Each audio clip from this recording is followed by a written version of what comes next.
Alrighty. Hello, everyone. Welcome to our first session of GenMeta, a Masks: A New Generation actual play. Welcome, everyone. If you're unfamiliar with the system, Masks: A New Generation is a powered by the Apocalypse system, where our wonderful players will be going through the world as a newly formed team of teen superheroes. It's very much in the vein of comics and shows like Teen Titans, X-Men, and X-Men Evolution. Um, Heck, even Ben 10. There's some vibes with that, with this wonderful system. I love it. Let's first, excuse me. Let's first introduce our players, and then we'll get into a bit of the world. Let's go with let's go clockwise, introducing everyone. Let's start with Dice. If we can get your get an introduction for you with your character, her name, their hero name, and playbook. Sure. Yeah. So, hi, I'm Dice Goblin Black Cat. You can find me on various platforms as Dice Goblin Black Cat, and also once I fix my background to get it not reversed, I will be able to say you can check out my shop where I make dice at fateandfortunedice.com. Um, you can also find me playing in various games on the Dinner and a Game. And yeah, so my character is Cassandra, and hero name is Pyrrha, and my playbook is The Doomed. Is there anything else? Do you want anything else?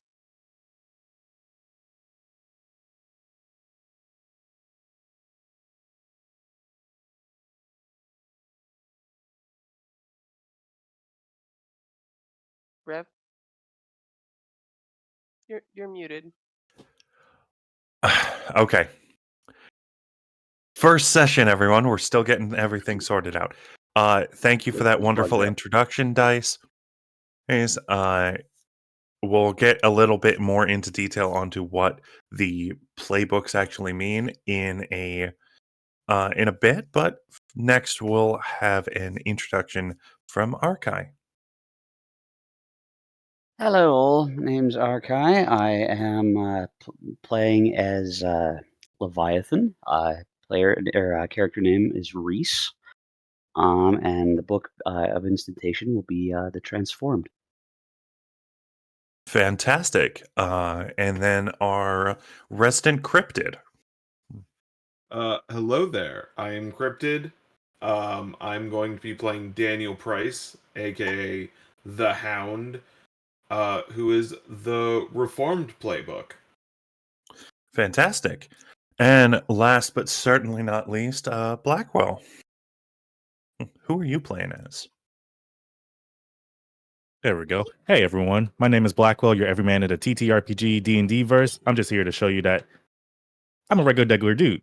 I'm here to play games. You could do this too. You could hop on a podcast with a bunch of cool people, play your game, and then go off to your 9 to 5. Or if you're like me, you're waking up at 5, 6, or 7 o'clock in the morning to the kaiju that won't ever stop moving. I am playing Zachariah Holloway, or Orion, as you will know him as his hero name, and I have the playbook, the Jonas. Or is it Yanis? Jonas? Words. I've always said Janus. But I think it's named after the Greek god Janus. The two-faced god. But pronounce it how you want to. And I am Rev, also known as Sharpbeard Revelry. I am your editor-in-chief, your game master, what have you. I am the person guiding these intrepid heroes through their journeys of heroism. And and let's get to know a little bit about the world. This game will be set in around the mid 2010s.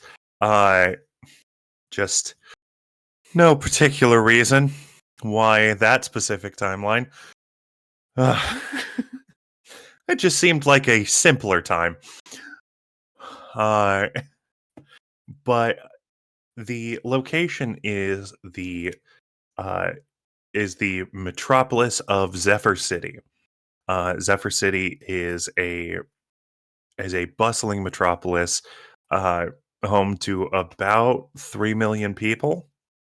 Well, it's a pretty big city. Definitely not one of the biggest cities, but it's still a, if I'm aware. I'm trying to think how big is a big city. Trying to go by New York as a basis or That's the biggest whatever city in You want the population or US. square footage? population wise. Define a population. Yeah, whatever. No. I probably should have gone What's over your this number? sooner, What's your but number? I got you. our number for Zephyr City is about 3 million. It's about 3 million people in this city. It's a decently big city. Uh, Lots of places, lots of trades, lots of villains, and lots of heroes. Because this is a world filled with heroes, and as Masks: A New Generation's title infers, you are just part of the newest generation of superpowered individuals. Heroes have been a thing since the 30s. Uh, there's been several different eras of heroes. There's the classic golden era during the 30s and 40s, where things seemed simpler. Heroes fought bad guys. Bad guys wanted to take over the world. It was simple. Then around the 50s, started the silver era, where, you know what? People's power is starting getting a little weird, uh, a little more intense. Aliens started showing up more frequently than they did in the 30s and 40s, and there were a lot more robots. But 70s and 80s rolled around, and that started the Bronze Age of heroes. Uh, that was just filled with more. Heroes became a lot more socially conscious. Uh, there, there was a lot of blurring of lines between like what was a hero and what was a villain, and what was truly right versus what was lawful. Uh, then later in the 90s and 2000s, and became what was kind of known as the Attitude Age. It was just there was a lot of edgy young heroes coming up and uh, see, taking inspiration from the generation that came before it, being a little bit even more anti-authoritarian and really standing up for what was right, and going against the status quo. And you are part of this next generation that came after, who still have yet to truly define what your generation stands for. Uh, Now, we have come up with as part of the creation of your characters, you have crafted a team backstory. We are not actually playing out the formation of this team. We will be starting off with the team already together. So, we have our we have our backstory. Uh, and some questions that we asked to fill that out were done. So the team officially formed about a month ago. During a press conference at the city hall, where they were unveiling some new announcement. And uh, what kind of announcement was this press conference, guys? Oh my god. How could it not be Emily's death? Oh my god. No, this is what this is that that is. I'm talking about the backstory. Ah. How could this not be that? This is that. This Ah. is that event. I'm so uncomfortable. I didn't realize it was only a month Yeah. ago. Ah. Um, well, No. I'm telling the audience what the backstory is, but this event what was at a press conference at City Hall. What was this press conference originally about? I wonder if it was about the validity of heroes. If we need them, what is going on in the world? Are they causing more harm than good? Like, and just kind of like this back and forth conversation of yes, they're good, but same time. Okay, so then maybe it wasn't property damage, construction then- damage, like people fearing for their lives. Yeah, then let's say it wasn't in fact a press conference. Then it was a televised debate at City Hall, where a local where a couple of local city council members were having a televised debate. One of the debaters, a city council member by the name of Malik Holloway, who was debating in favor of the superheroes and what they have done for the city. You know, was there, and the debate itself was attacked by a newly escaped a convict, a superhero by the name of Zard Bomba, who aimed to try and take over City Hall. It just happened to be during a televised event, and hey, the world gets to, or at least the city gets to see his takeover of the city hall. However, for various reasons, our intrepid young heroes, 5 heroes, were there for separate reasons, but once they all jumped into the fray, they quickly formed up into a team. Those being Orion and Pyrrha, the Hound, Leviathan, and a 5th member. What was this 5th member's hero name? I don't know. I miss Emily. Would you like me to come up with a hero name? Yes. All right. Way to go for the tragedy. All right. My Let's. entire playbook is tragedy. What do you want from me? More tragedy. Yeah. Let's go with. Do. Wasn't By it the way, to Nova? answer, Something around those lines. No, that's a playbook. But just that's a playbook. to answer your question about population size, roughly Chicago. Yeah, it's roughly Chicago. Let's.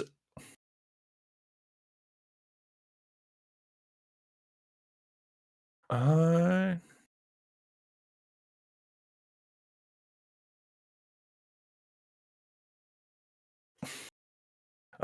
trying to look for a good one.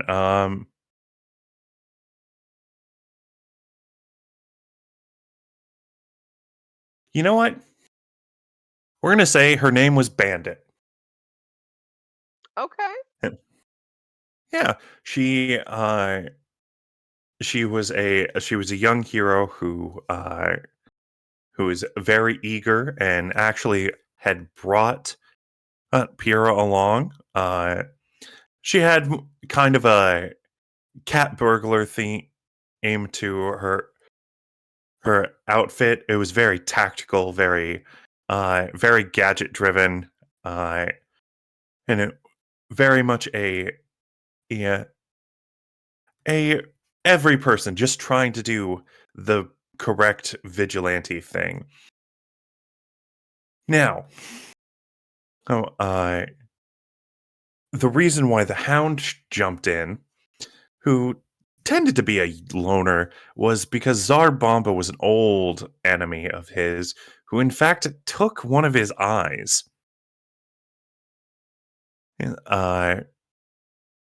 And he, in fact, led the charge into this fight just out of pure revenge for this villain, pointing out a specific weakness that the explosive villain had to exploit. What was that weakness, Hound? Uh, his explosives are all homemade. Mm-hmm. So if you can get pressure on them before he throws them, they'll explode within proximity of him. Oh, okay. And while the rest of the team were involved with trying to get a handle on the chaos, it was on Bandit who took their her initiative into disabling and setting off the explosives on the villain. However, they didn't have any way to do so remotely, and thus had to be in the blast radius when the bombs went off on Tsar Bomba's body. This unfortunately caused an explosion that consumed this young hero, who was later identified to be Emily Ruskin, the daughter of the chief of police and a friend of Cassandra, of our Pyrrha, the doomed. The only thing that was found in the rubble being a hand. That is the only thing that was remaining from the blast.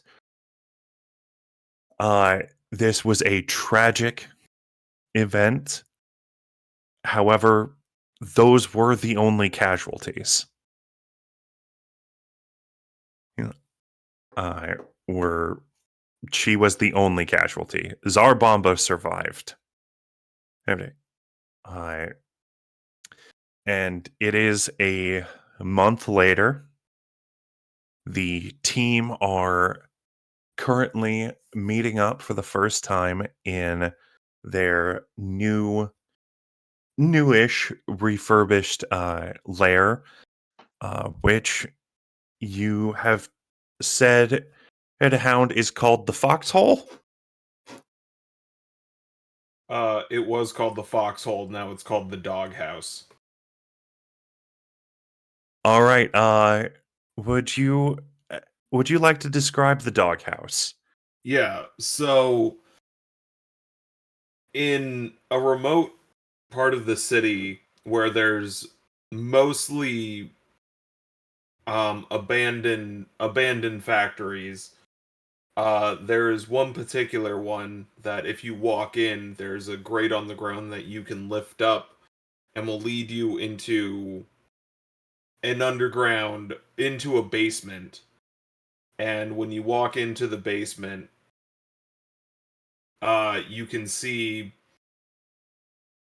several shelves lined up. Like, this is supposed to be a bomb shelter, a lot of canned goods, a lot of just everyday necessity supplies that are not going to perish. There's a small cot in the corner of the room, and a and there's a meeting table, a round table, 4 chairs. One's an office chair, one's a dining room chair, one of them's just a box on the ground. And then in just one other corner of the room, there is a home PC. Doesn't look very special. Doesn't seem like it's all that important. And on the far wall, you cannot miss it. It looks like it was supposed to be embedded into the wall. It says foxhole number 12. Except it looks like someone has hastily tried to scratch it off and make it illegible. And underneath it, in black spray paint, it just says Doghouse 1.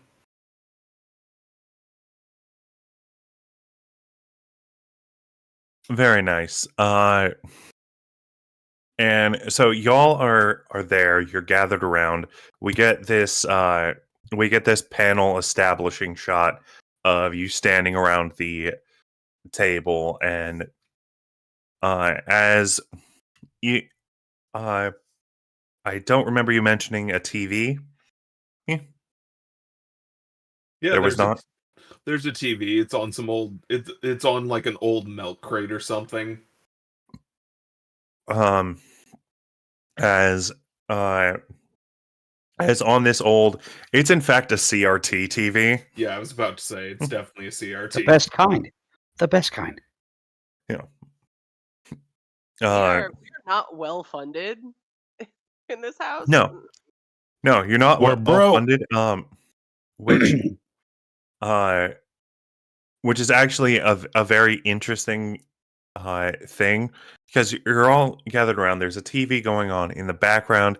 You hear the chief of police, Ruskin, talking about how talking about the event that happened the month prior, and how he's going to track down the perpetrators, or the people responsible for his daughter's death, because he blames all of you for it.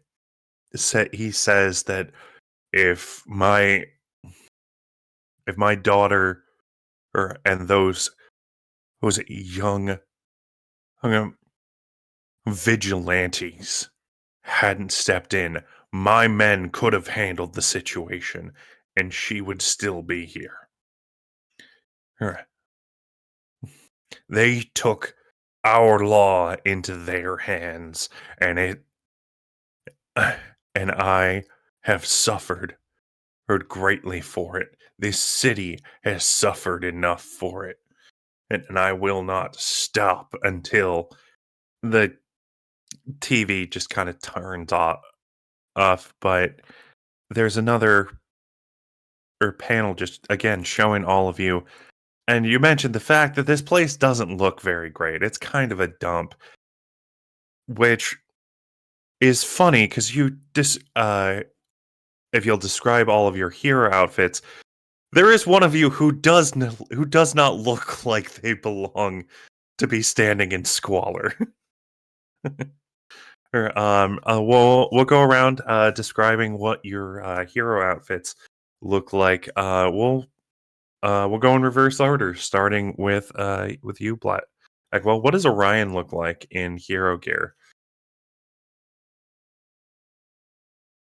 Okay. So what you see is someone who's relatively, like, I would say 5'11", 6'1", somewhere in that in between. I want you all to imagine this very armored look, but with lines going through the armor, like energy waves going through the armor. Imagine, for those of you who are familiar with Kamen Rider Phase or Mega Man X Command Mission, how X looking there, a mixture of that armor, and then add in a little bit of Zone of the Enders, where the lines of energy are going around through the cracks and fissures of the armor, and the visor that is on his head is just like a straight line across, not really showing any facial features or anything of like who he is. And when he speaks, the voice is modulated, so you're not actually hearing his actual voice.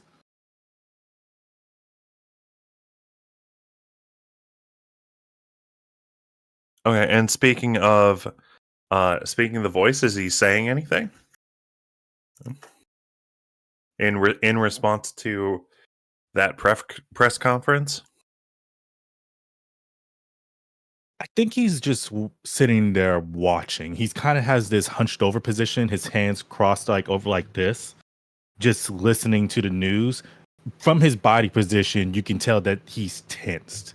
He's thinking. And I would think with this group of people, they would kind of pick up like this kind of body position of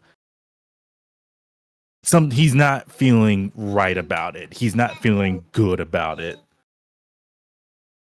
Okay. So then we'll go with a Hound. What are you looking like in your hero attire? So the Hound, he's leaning against a wall on the far wall right now that's facing the TV.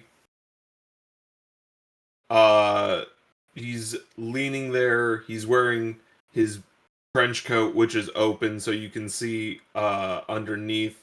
He's wearing cargo pants with a lot of pockets, some very sturdy boots, and a white button-down shirt with a black tie.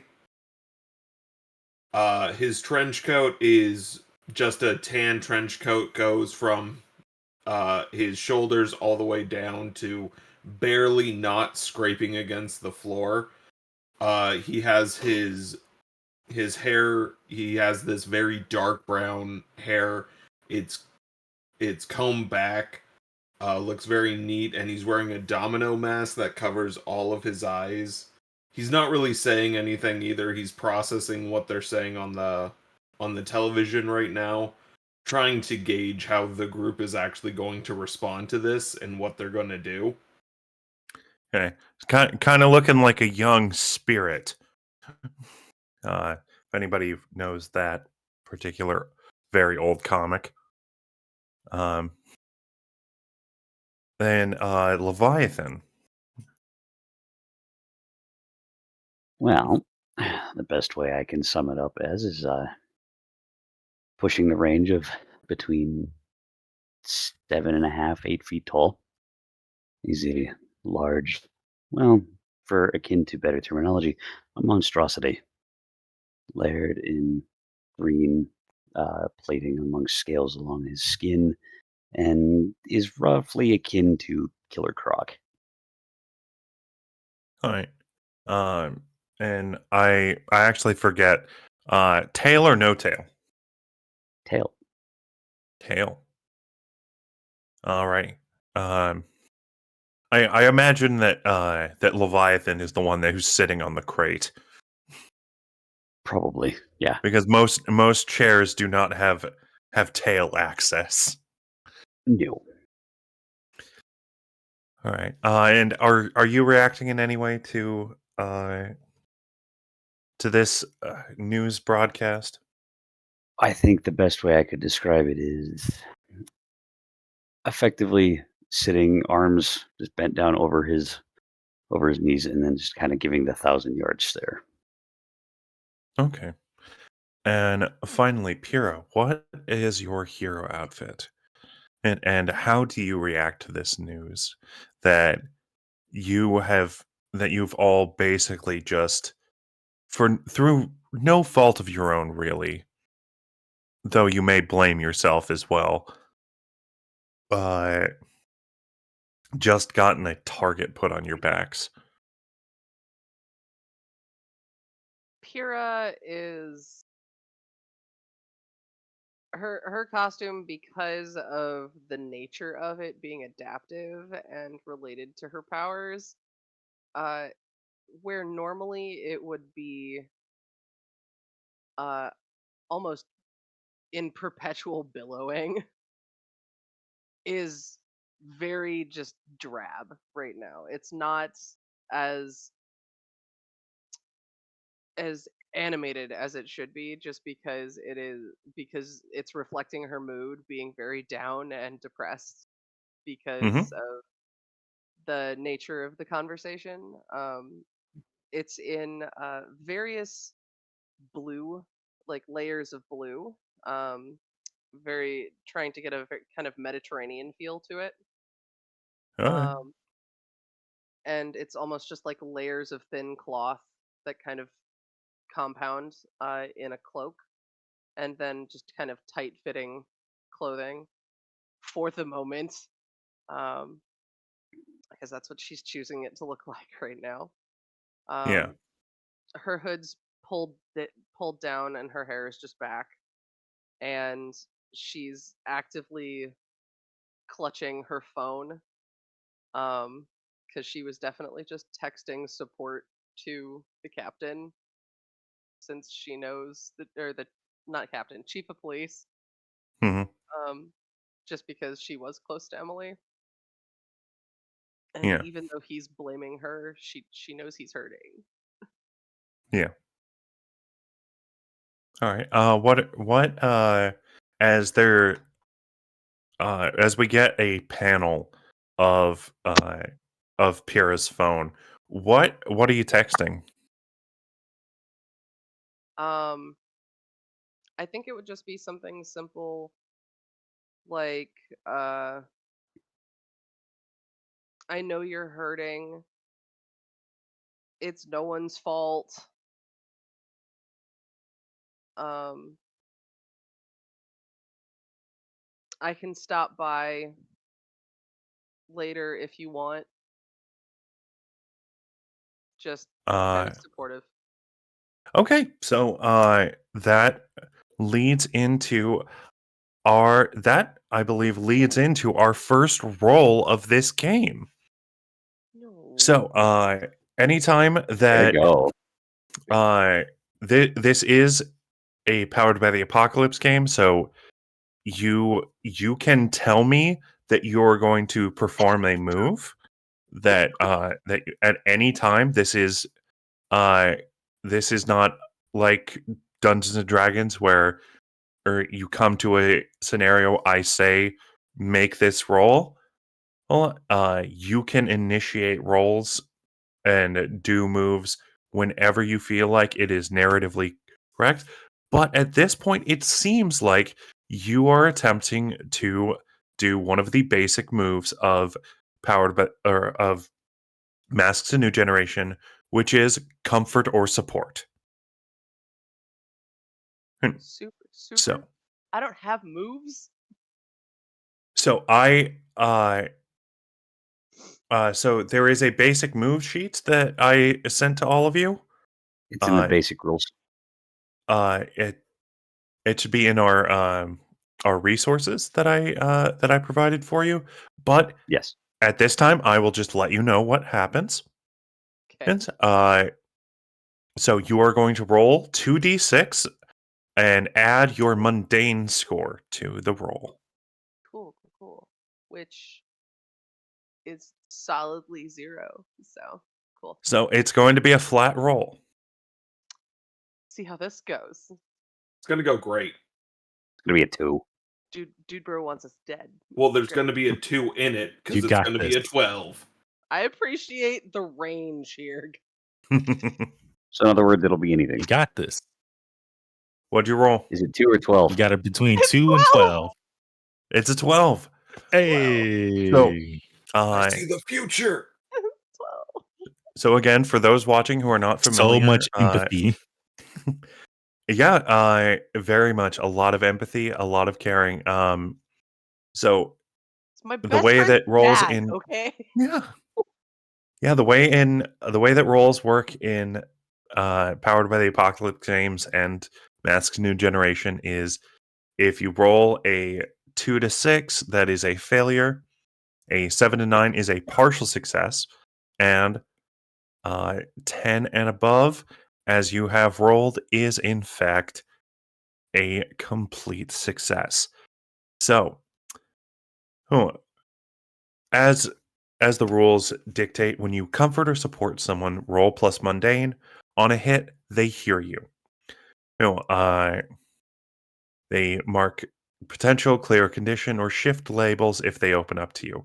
On a 10 plus, you can also add a team to the pool and clear a condition. This is usually for adding comfort or support with your fellow teammates. But when going with an NPC, I'm going to say that it does remove a condition for this character, as he did have the angry condition, and he starts. You kind of see him in the background of this television broadcast as he has finished his speech, and another as the mayor. She is speaking. Mayor Okerlund is speaking. You can kind of see him like look at his phone and like uh which is a little unprofessional on live TV, checking your phone while the mayor is giving a speech. But he checks his phone, and while he doesn't respond, you can see his body language kind of relax a little bit, and you can see that your text message got a heart.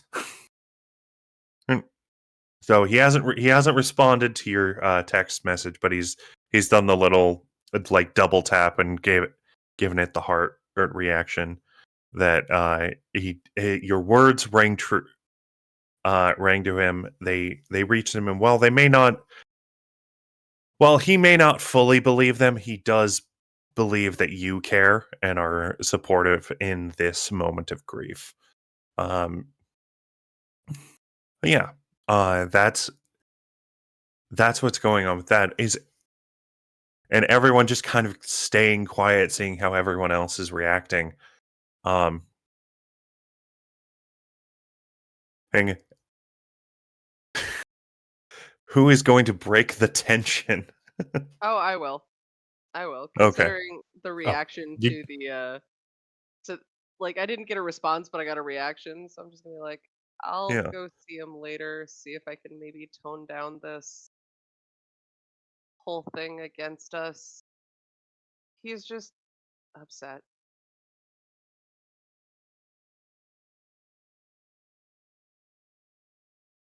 think Orion, you'll see him nod as he unclasps his hands and kind of does this motion. Like, when someone's stressed as he stands up, I think he'll say, that sounds like a good idea.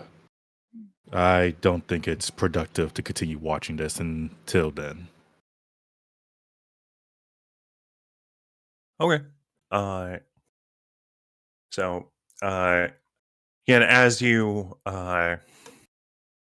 go to turn off the TV, that the news itself switches to it starts to tell a story about how uh, a new chemical processing plant that has just opened up on the edge of the city, but you turn off the TV. Um, yeah, and so what is your uh, now that you've turned off the distraction and kind of taken the lead in this conversation? What's Orion's next move? I think Orion looks at the team and I think he'll say, we should also check in with each other right now. How, hmm, where is everyone at currently?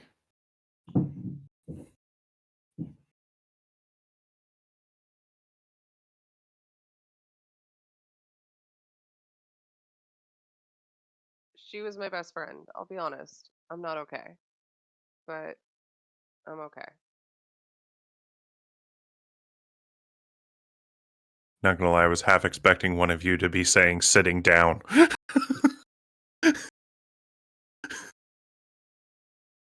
Oh, the smart assery will never actually disappear, but I'll admit I thought it for a minute. Listen, the dopamine hit from being a smartass far outweighs any repercussions, so Usually, yeah. But I won't be mad. I won't be mad if y'all do it. I'm going to effectively stand up, effectively grunt to oneself, and just wander to the far side of the room at this point, leaving myself to Yeah. my own thoughts. I definitely imagine there's just a speech bubble with the weird growly outline, and it just says H HRRNG. In GH, yeah, great.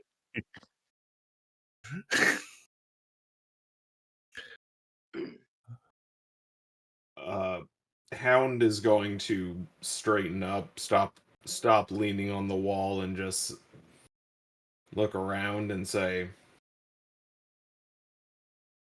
"We're not going to get anywhere if we're just standing here doing nothing. If the chief of police is telling people not to trust us, then no one's going to. We need to actually do something and get back out there. Bomba got away. We need to find him and bring him down."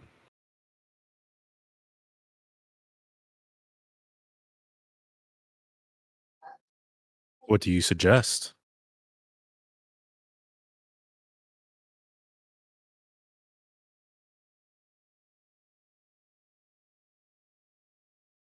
I know someone. Someone who knows about everything that goes on in this city. I'll reach out and see what they can tell me. Hound is gonna walk to the computer, sit down, and open up a chat room with the Mad Magpie. I imagine the interface is that classic black with green text too. A very Fallout. No. Yeah. high tech, Yeah. dude. High tech. Uh, and so I'm gonna say you enter in the passphrase to enter this conversation, uh, which is in fact the classic uh the I don't it's not like a nursery rhyme or whatever, but it's the superstition thing. When you see a magpie, you're supposed to say, "Hello, Mr. Magpie, how's your family?" Yeah. And on the when it shows who's typing, when it's the Magpie, it just says MM. Yeah. Uh and there is a text from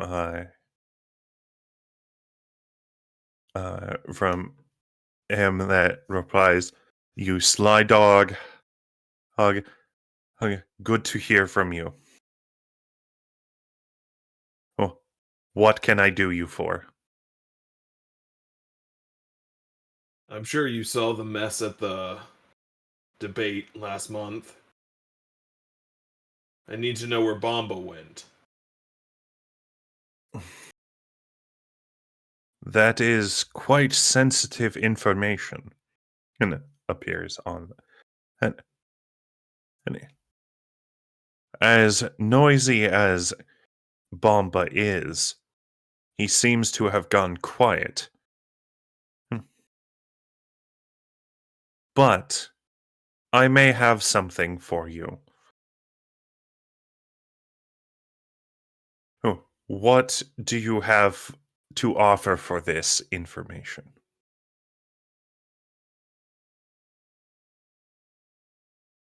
You're going to see Hound like lean back from the chair, put his hands on his face, and just groan.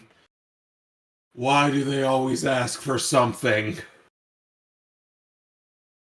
I think Orion sees They this and he and comes up there's behind him. well, I will say that there is a response. Once, because we are business people, will shows up on the screen as if anticipating your response of They why, have cameras in the doghouse. Clearly.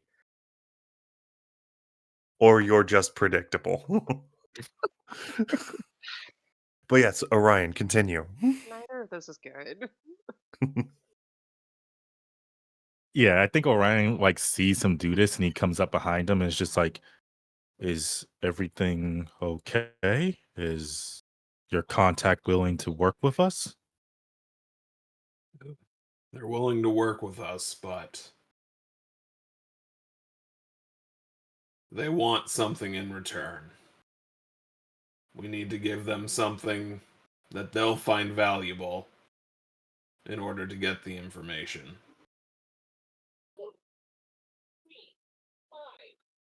What would be considered valuable for them? Ugh.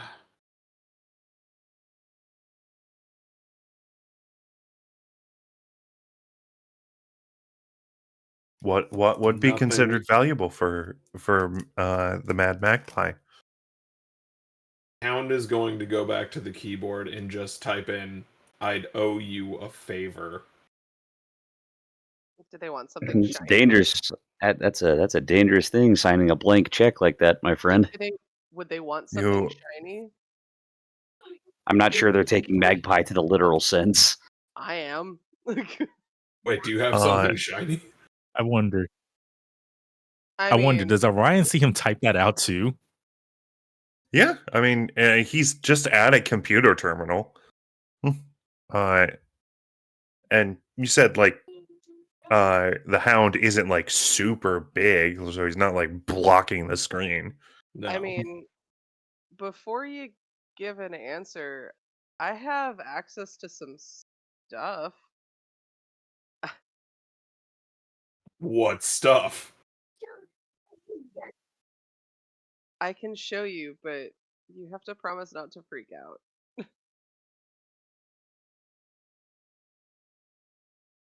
Well, now I'm intrigued. Okay. As he backspaces out, I'd owe you a favor as quickly as he can. Uh, we can't stay long, but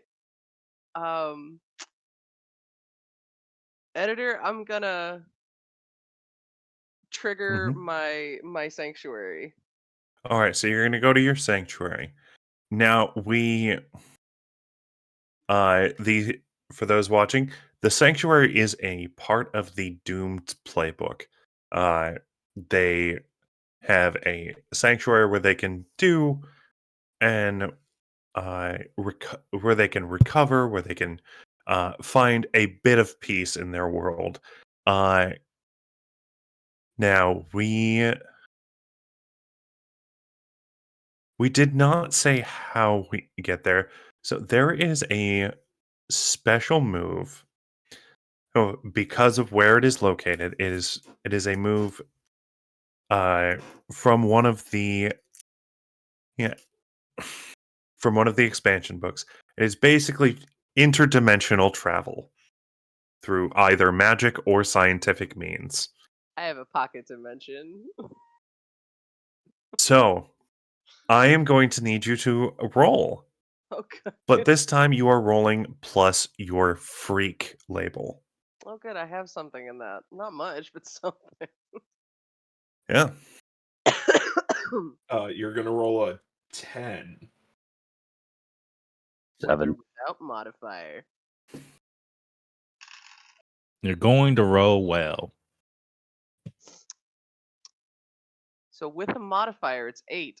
So one of you was right. So that is a partial success. So you are able to transport to your sanctuary. However, it's especially because of its location and in a literal plane of chaos. Because your sanctuary is in a bit of disarray. So if you would describe what your sanctuary looks like in this incredibly disheveled state. Um, so Cassandra, very, very Mediterranean, very Greek themed in this Yeah. particular instance. Um, the sanctuary with this particular role, we're gonna come in and see that it is very dark at the moment. Um, like a very strong series of wind gusts has just blown through here. Um, it looks more like a ruined Greek temple than anything else right now. You can looking around, you'd be able to see that there are elements that could be comfortable had it not just looked like a tornado went through. Um, like there are comfortable looking chases and tables that could hold food and wine and things like that. Maybe not wine because we're kids, but food, drink. Grape Um, juice. totally. Lots of olive oil. It's fine. Um, but That and then weird Greek fish sauce. Ziki um, sauce? no, that's not fish. No. Uh, Um, there's a but Greek sauce that's made from literally just fermenting fish until it's down to nothing.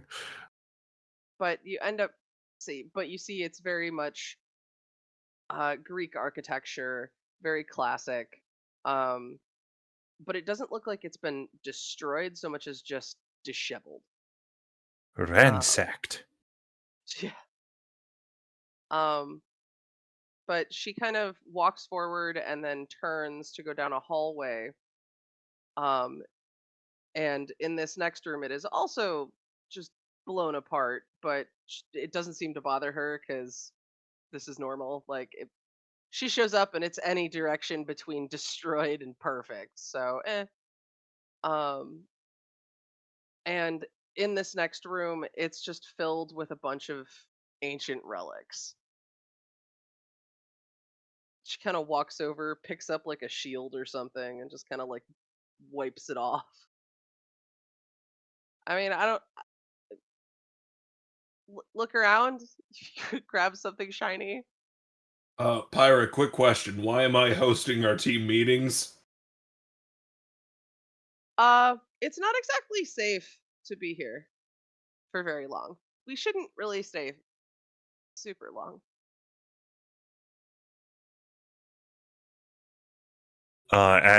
She'll find As in the distance, you just hear a crash of thunder and uh and something bellowing in the distance. pick something quick. We should go. All right. And the Hound is going to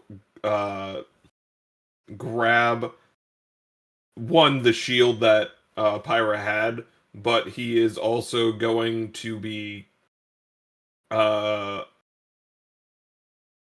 kind of a not a great person and just kind of tried to slide some stuff into his pockets. Okay. I mean, I will say it's not like I have just coins and jewels and shit everywhere. It's just like chunky relics. There's just one pile of jewels or something that he's just like, yep, mine.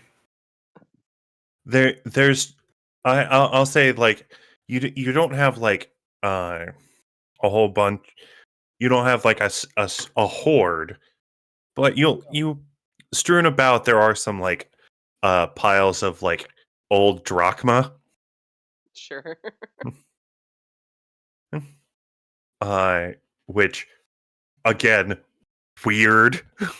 Yeah. There's ancient Greek coins. But again, Pyrrha is weird. She literally has this extra dimensional like world that she goes to, and it's all Greek themed. So yeah, you swipe some drachma off of out of a little dish. If you were to look out any of the windows or archways that are on the edges of this place, you would just see like swirling black and green nothingness. Like almost like it's just a floating island. So Hmm. this place is not friendly. Yeah, this place looks like it is the calm in a storm. Like you look out any kind of place where there would be windows and you just see like it's like that one scene in Twister where they're like tied down to the pipe and the massive storm cyclone comes over them, and then suddenly they're in the middle of the cyclone and they can just see torrential winds and debris and all of this chaos going on outside, while inside it's rather calm. And you don't feel safe because you feel like that storm is coming. And you don't know when, how, but you feel like this safety is temporary. So you have grabbed a shield and some coins. Just, are you gonna send them back home? At Yeah, this point. I'm gonna go ahead and say we go back at this point because All right. where You have we no have other waited. business that you all want to attend to? I mean, it's kind of disheveled, which means the food's not going to be on point today. So, I just All assumed right. I missed it, so because I you. left the other side of the room. I will say that considering the relationship between Reese and Cassandra, outside of this, like just them being friends, Reese has probably been here before. I Yeah. imagine that Orion has not been in there. No, this isn't a place I she just opens up for no reason. I feel like y'all have been here. when that Y'all have opened been up, together for like a month. This is the first time that you as a team have been to Pyrrha's personal sanctuary. Um, I'm sure a few of you have not let the weight of this, like the importance of that, uh, that you've taken it for granted. Hopefully not. But if not, who knows? I don't know what's going on inside your character's head, which is why you oh, have to tell me. I thought it was just Pyrrha and the Hound who went in. I will say that was the intention, was me just taking the Hound. Oh, But okay. Yeah, like And no, if because in that's my the brain, I'm case, like Orion was nowhere in that. He was okay, no, outside of if all that. like that very was much on me saw then. just kind of a dark like portal open up, and I just kind of grab the Hound and pull him through, and you're like, the fuck? Yeah, no, if that's the case, uh then yeah, no, I'm gonna say that because that was just my wires not being crossed correctly. Um that yeah, there's a panel where uh Orion, you see, and so does Leviathan. You Leviathan, you've experienced this, but you've never seen what it looks like from the outside. Is that this this like cyclone of dark smoke and debris, and just kind of consumes the two of them until it just dissipates into nothing, leaving just like a almost an ashen smudge on the ground in this in the doghouse. Yep. How do y'all react to seeing that?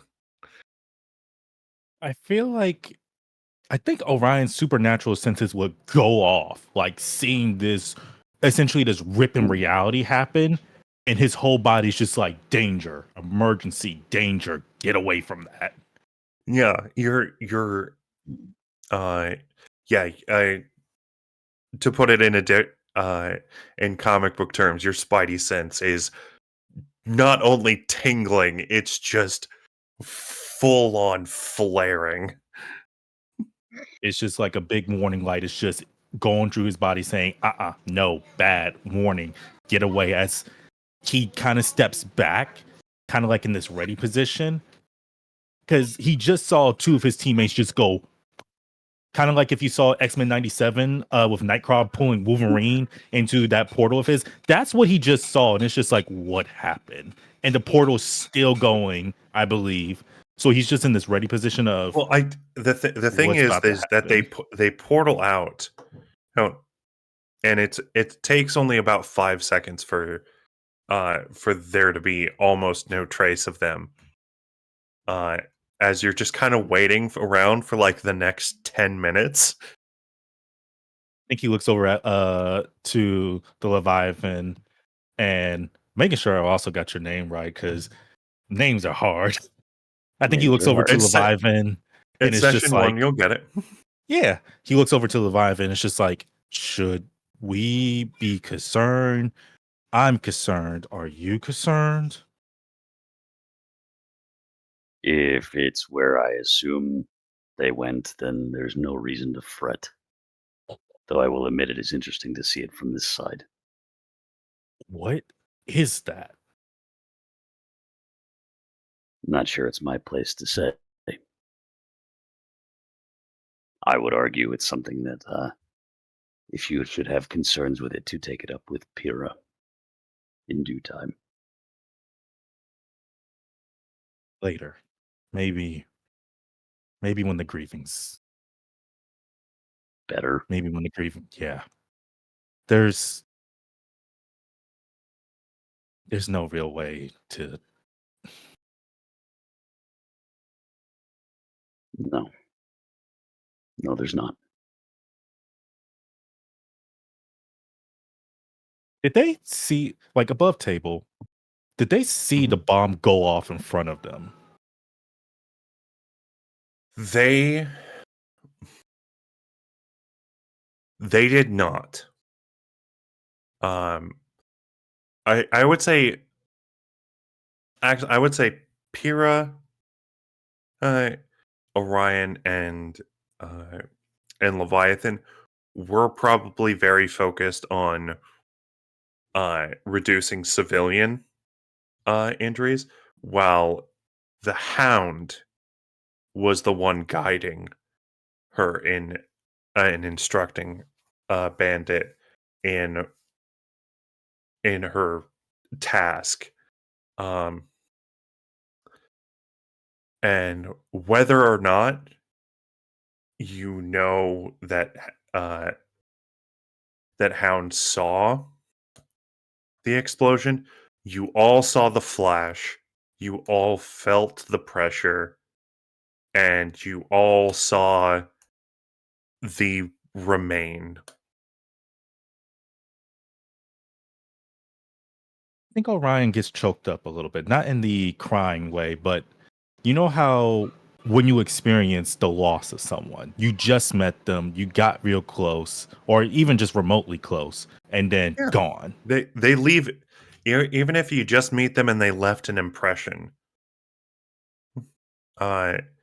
She left an impression on you, and like you probably went to high school with her. may not have known her as well as Cassandra, but we have established during our session 0 that you, Cassandra, and Emily all went to the same high school, or still go to the same high school in 2 of your cases. And again, while you don't know each other personally very well, she was actually somewhat popular.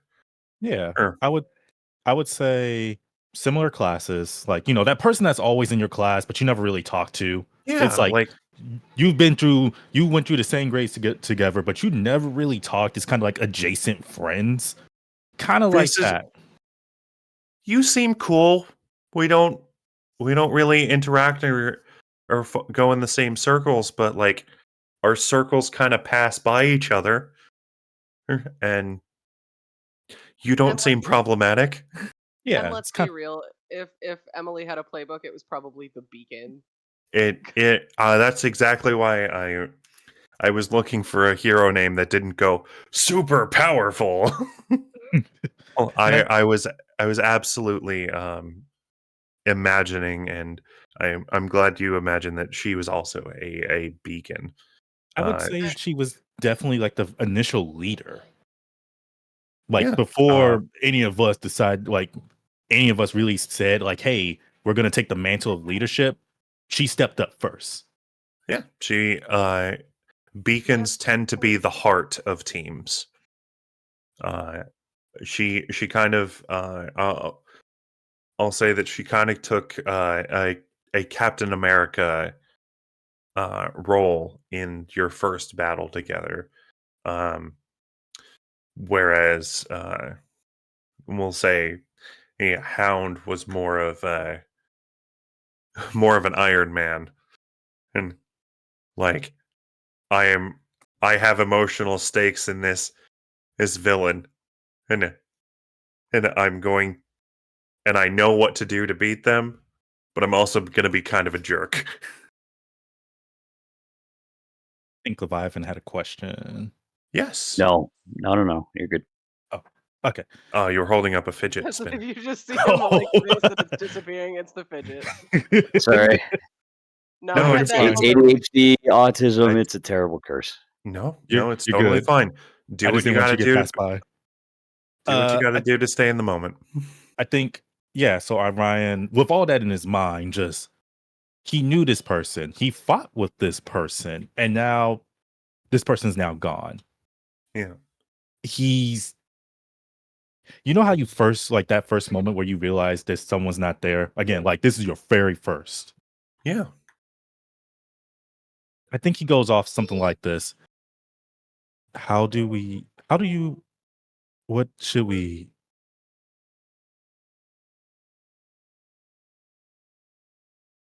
I as he's trying to find words and the words are just not coming to him. Hmm. And I think for a moment, he takes a moment before he finally says, "We need a new leader."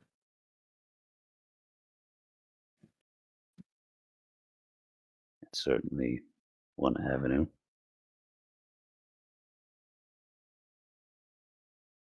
Someone to push us forward and continue moving.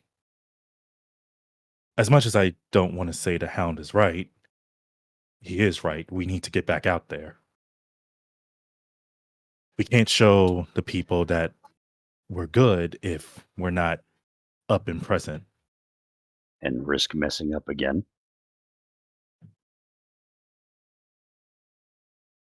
and make it worse. Be called monsters for doing what we thought was right. You want to risk making that worse? What's the alternative? You could always stop here. I wish we could stop, but Do you think we shouldn't? I don't think we can. I don't think it would be right She wouldn't want us to stop. And with just a momentary pause of consideration.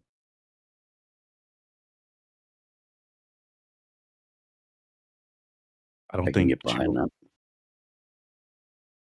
I don't think she would want us to stop. And if we're supposed to be forces of good, she did what any hero would do. I mean, we've seen heroes go out protecting the city before us. We've read about them. It's our job. We signed up for this. We don't really get to bow out because something happened.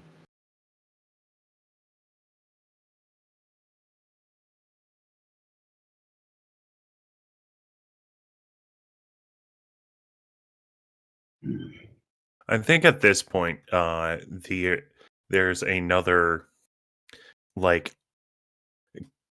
chaos tornado that that just appears on the opposite side of where the first one was, and suddenly, yeah, Pyrrha and Hound come back, and Hound is carrying a an old Greek Aegis. Well, that's certainly something else. One can say that. I'm not sure if my contact is into Greek artifacts, but hopefully they'll appreciate it. And as Hound starts walking back to the computer, he trips over the crate and catches himself, but you see all the drachma he took just fall out of his pocket. And he turns back to Pyrrha and says, "That place really is chaotic. Must have fallen in there."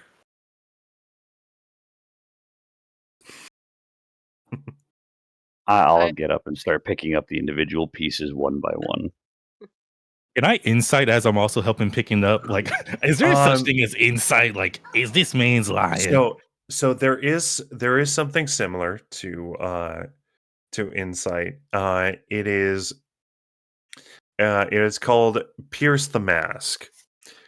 When you pierce the mask to see the person beneath, roll plus mundane.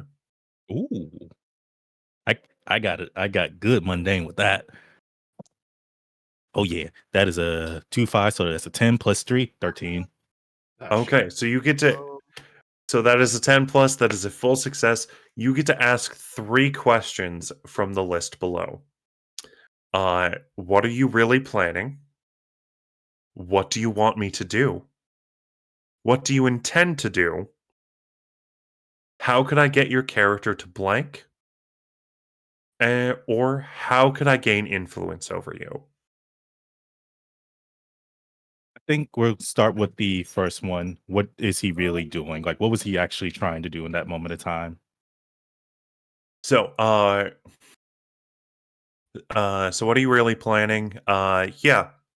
What are you really planning? With this thievery? Yeah, he's bullshitting you right now. He's definitely planning on giving the Greek Aegis to his contact, as he calls him, but the drachma he clearly took those. Like, he was clearly planning on selling those or something. Yeah. Where's the list? Or is there a way to copy and paste it somewhere so I can easily? I should have. It's in the basic moves PDF. Yeah, that they had sent back when we were making characters. So I have the Dropbox link with all the resources on our Discord. There should be a basic moves list PDF. But I can reread read them for you right now while you're going and getting that. I think I think the next one that popped in my head was like, how can I gain influence over you? Okay. But also, Orion may already already has have- influence. You already do have influence over him. that is true. How do I get him to tell the truth then? Like, is there something similar to that as I'm trying to find this thing? It's how do I get your character to blank? Yeah. Yeah, How do I get how do to I tell get- him the truth?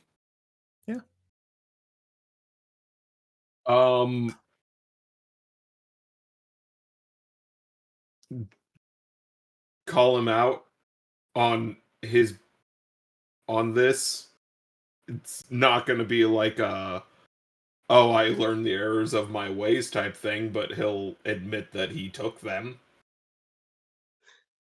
Yeah, Like, he's he'll just giving admit you that he's been bad caught. info. And I seem to find it right now.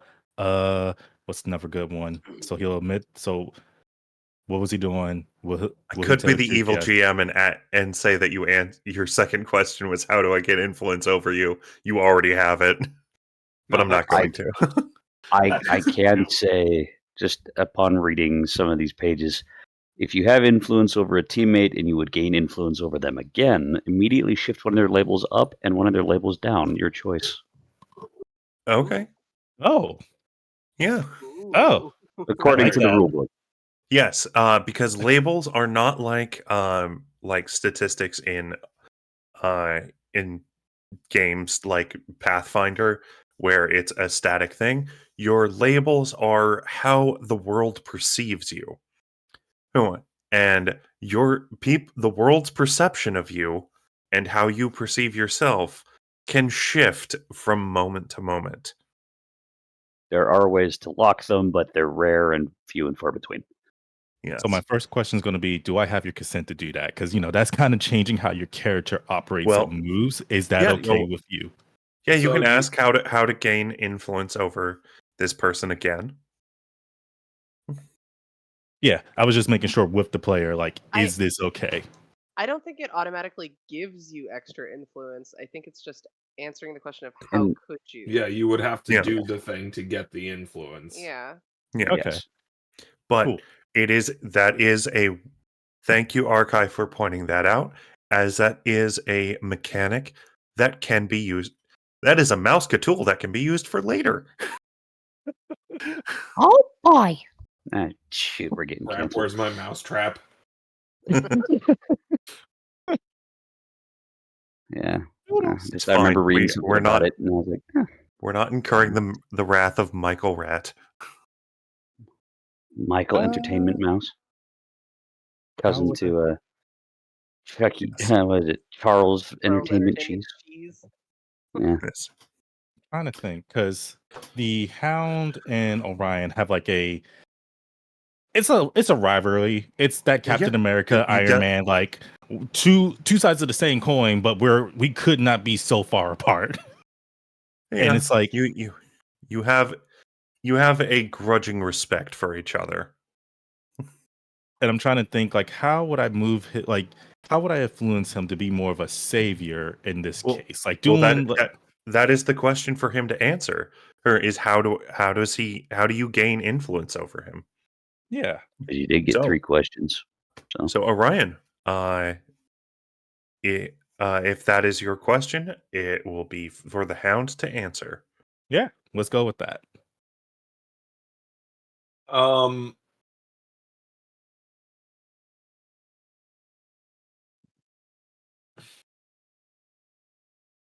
Essentially show him that being a hero is right and the way the Hound does things is wrong.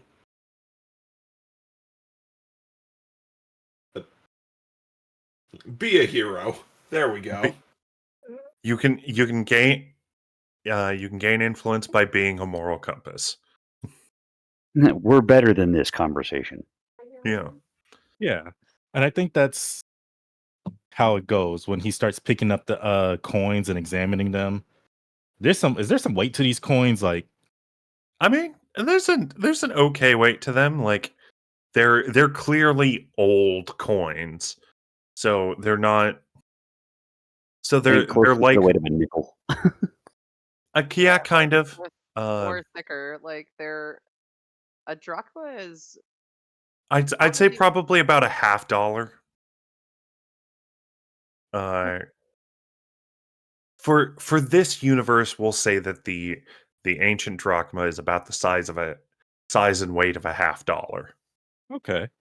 And I think as he's picking them up and he starts handing them over to Pyrrha and, goes back down to grab some more, he kind of looks at the hound like, well, you see him look up at you. And again, through that modulated voice, he's just like, I believe the shield was fine, but you should give back the things that weren't granted to you.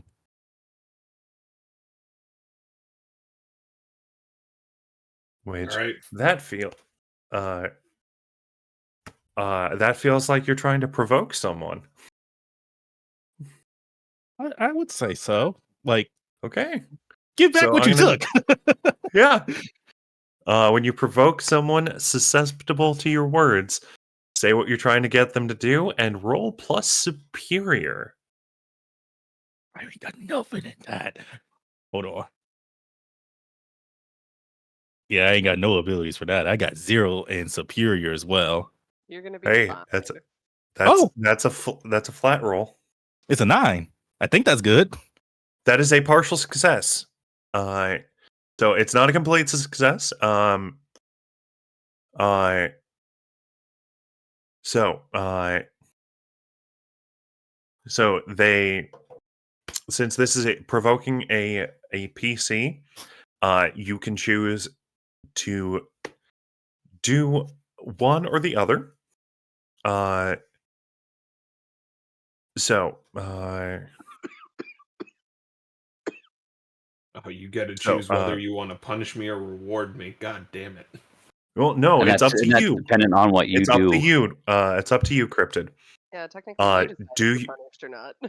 do you want to rise to the occasion and uh and do what Orion is saying and like just willfully give up the coins, or do you want to try and keep them? So I think the Hound is going to give them back. Just realize, crap, I'm caught, but let's not make a bad situation worse. Okay.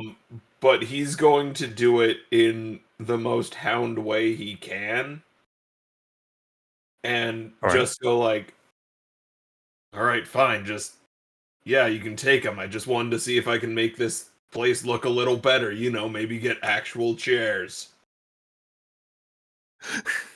Fine, I'll do it, but I'll make you feel guilty. I think as he says that, you don't see it because again, mask, but you see his body. You know when someone has a good idea and their body just kind of jerks, and it's like, now wait a minute. Damn, you I got a think point. I think Orion will say, I think that's it. You mentioned about getting back out there, and I do agree we should get back out there. Charity work, help people out, just doing the everyday task. Eventually, someone will give us some kind of reward, and it may work in your favor. We could get some more chairs. I'll say in this instance, if I can, I would like to have picked up anything that had spilled freely and have effectively be returning them in kind. Yeah. Uh, Also, I would also just like to say to the audience, can we give kudos to to Cryptid for reacting like a teenage boy? God, fine. I love it. It's like, man, this is some bull. I will say that Pyrrha will have like just kind of waved her hand and like an aqua blue. One of her powers is psychic constructs, so she Uh-huh. just kind of makes a bag, and it just kind of hovers in front of her, and just kind of basically she sends it out to go like basically offer to take the coins back from whoever has them.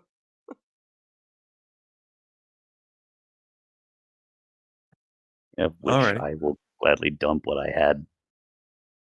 into that. Yeah, I think he'll be doing the same as he's saying this to the Hound. I think he'll also say, I think that's step one. Charity work. We go out, we help out the communities, we just show our faces. Not doing anything extravagant, crazy, fighting, just helping people out. And where do you Sure. suppose we should start?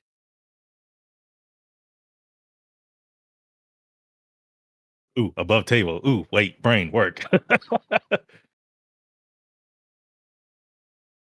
Also above table, we should go out and show our faces, says the dude in the mask. My In the brain just full went face helmet. Hound was about to point that out. Nah, do it. Please Do it. do it. Do it. Absolutely. No. Show our faces. Leviathan's the only one here not showing his face. The rest of us are all wearing a mask. You mean Orion? No, Leviathan is the only one who doesn't wear a mask. That's a fair point. Sorry, I misspoke. Being present would probably be a better term of phrase. And Being do we want to do this charity work when there's a mad bomber in the city? we can do both.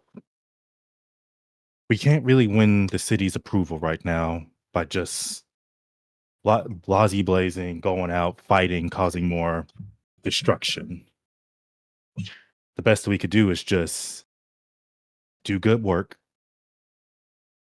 do some investigative work on it as well, change our name. It's at least what she would want. I think so. She would want us Unless to help there's people. That's for sure. yeah. I'm open to other ideas. Again, you were right. Being cooped up in here or wherever we go won't do us any favors. And waiting for a response from I'm not sure who your contact is. If you trust them, if you trust them, I am willing to put faith in that. Once we have more substantial information, we move. But until then, let's help people. It's at that moment that you're talking about the contact that there is a flash from the computer screen. In the corner of your eye, Hound, you do see a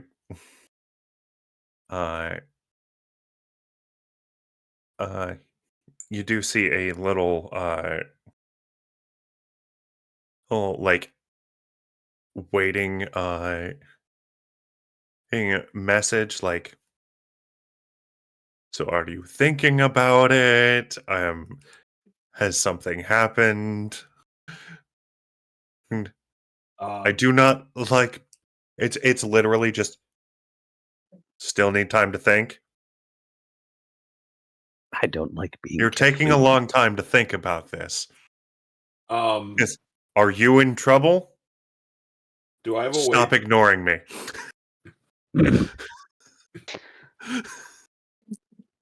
Do I have a way? Clearly, we could abuse that to our own benefit. They don't He's like so being ignored. He's so needy. Like, what does he want? No, but like it's like every 2 minutes. So he's like waiting patiently for 2 minutes, posting a message going, "Are Hey, you baby, still where you at? thinking?" It's like an RP response. Thi- Like, This is unhealthy communication. And Excuse Hound. me. Excuse me. Do I have a way to Hello? upload a picture of the shield onto the chat, or is it just completely text? This is completely text. Hound is just going to reply.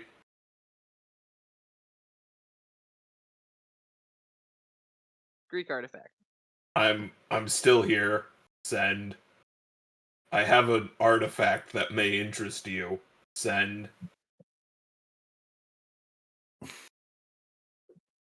There's a couple of panels of just nothing. And then a new message appears. And it says, "Wonderful. Well, we shall meet at our usual location. Hope to see you.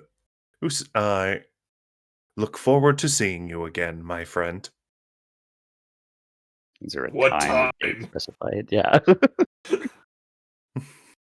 Time, date, where at, location, sir? There's Location, I multiple expect him to options. know, but there wasn't a time specified. You Sometimes can't expect me it's just to wait there 24/7.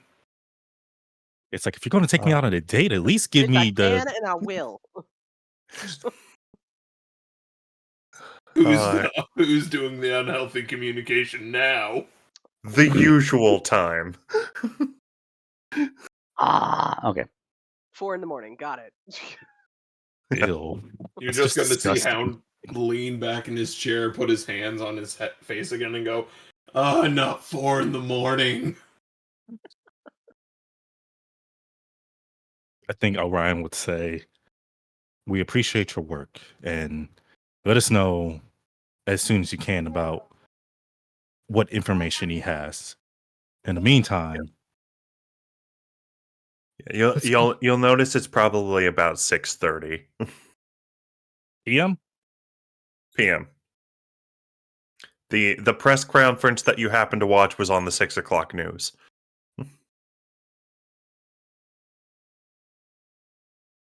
So it's a bit of a wait till your meeting time, but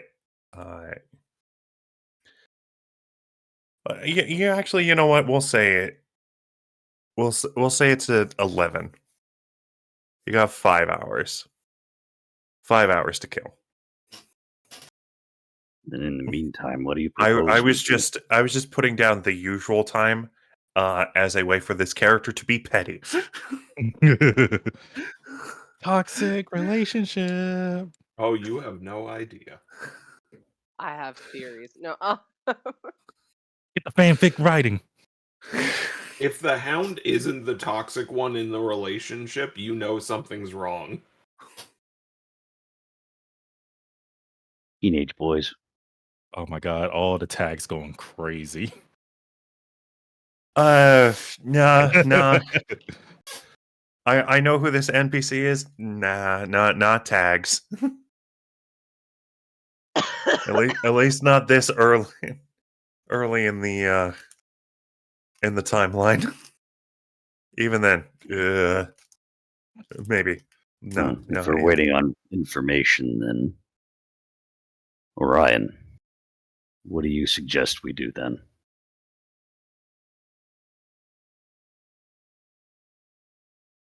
We can time skip. I think Orion would say, let's go out and patrol. See if we can find anyone who's in need or needs help.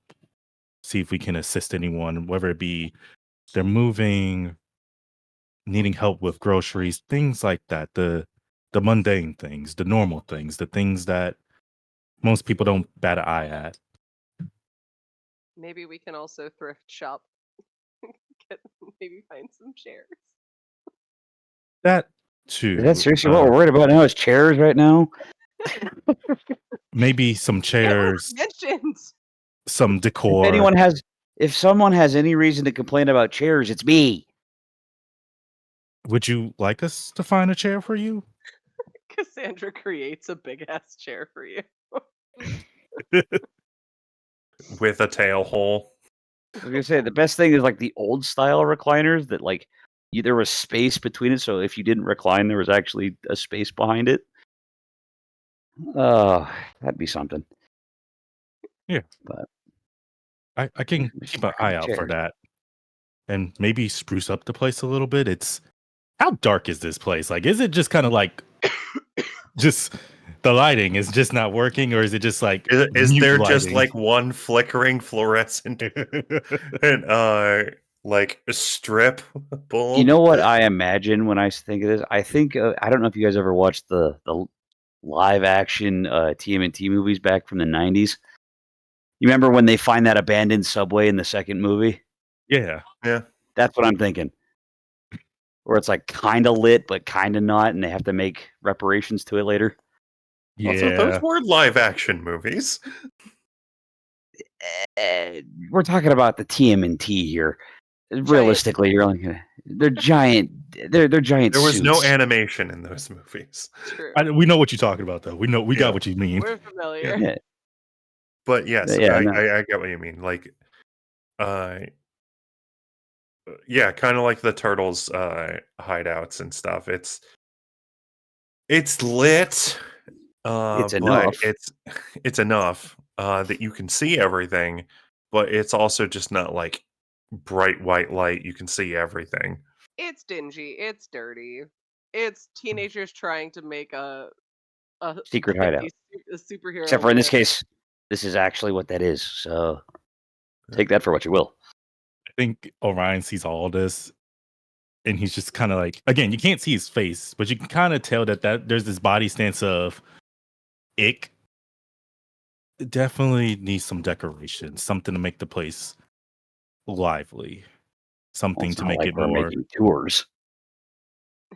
No, No. but some place to make him feel more homey. If this is where we'll be meeting, Better in due time. At least Priorities first. comfortable. I have to approve all decor. I live here. That sounds fair. And to be fair, anything I put up is just going to be gone in a short amount of time anyway, unless I really decide to focus on it. So Yeah. I could agree to that. I'm gonna be just laying out all sorts of fish bones and all sorts of other problems that you just don't get to have a say in. Not at all. It's gonna be terrible. Oh God, that one roommate. Leviathan is Yeah. that one roommate.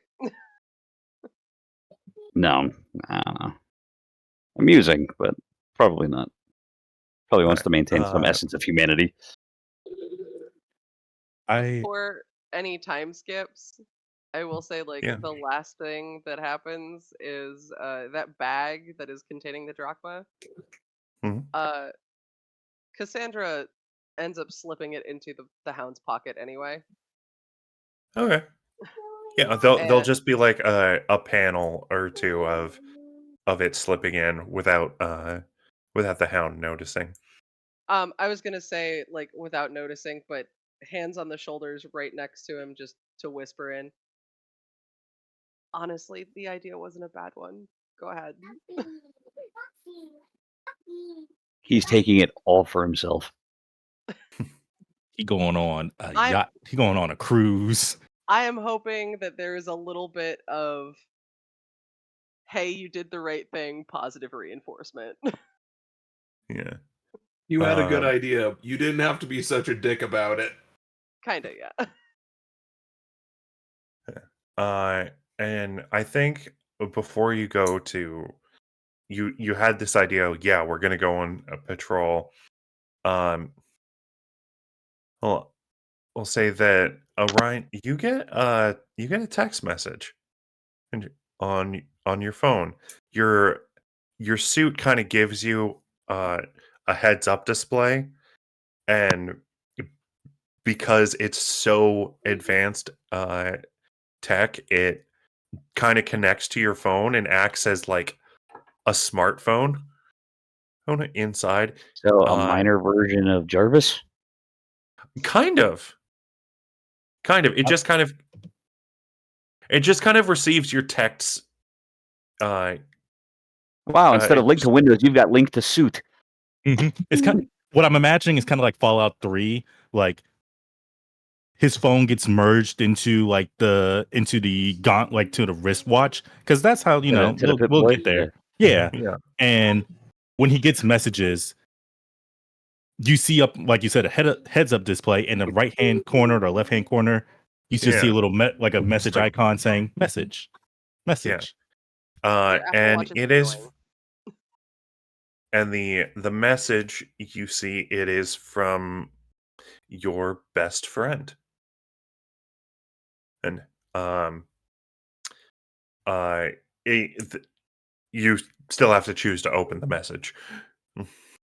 Yeah, Which thank you. also I don't. Also, I looked, but I don't have a note here for your best friend. Wait, I thought we did give him a name. We did, but I don't have it in my notes. Hold on. Random name generator.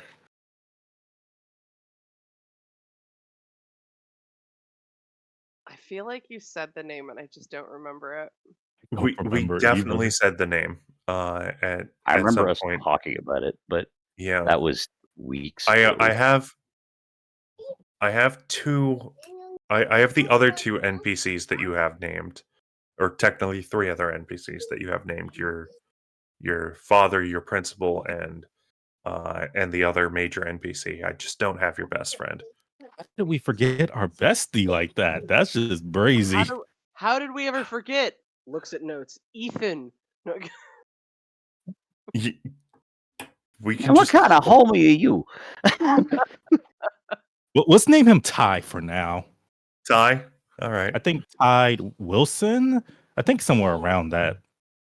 Ty Wilson works for me. So you get a message from Ty going, and hey, dude, it's 6:30. Yeah, I'm at the movie theater. Where are you? I think So the he'll see that, and show starts in like 20 minutes. I think he'll see that message and just be like, "Shit, I apologize. There's something that I must take care of. It's something that has slipped my mind. We will reconvene here after your meeting with your informant." Midnight. Contact, informant someone else. fair. No, this is the information contact. Yeah, I know, So but that's what they want you to think. We're gonna come Okay. back and Hound never showed back up. He's dead. And Terrible. I think Orion will kind of like start heading out while also saying, "I apologize. I know I will come with you all at some point to patrol the streets. Just I need to take care of this thing." It's okay. Hound and I can go shopping or something. Okay. I will In the meantime, I have means, but meet with you all later then. Be safe as he heads out.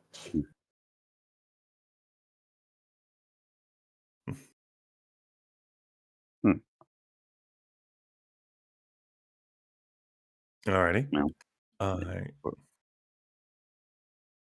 So you're gonna head out. You're prepping to wait. Hound is waiting to prep for his contacts, and Leviathan and Pyrrha are. What do you want to do? I mean, we could start cleaning. I'm gonna say I'm gonna go get started in advance.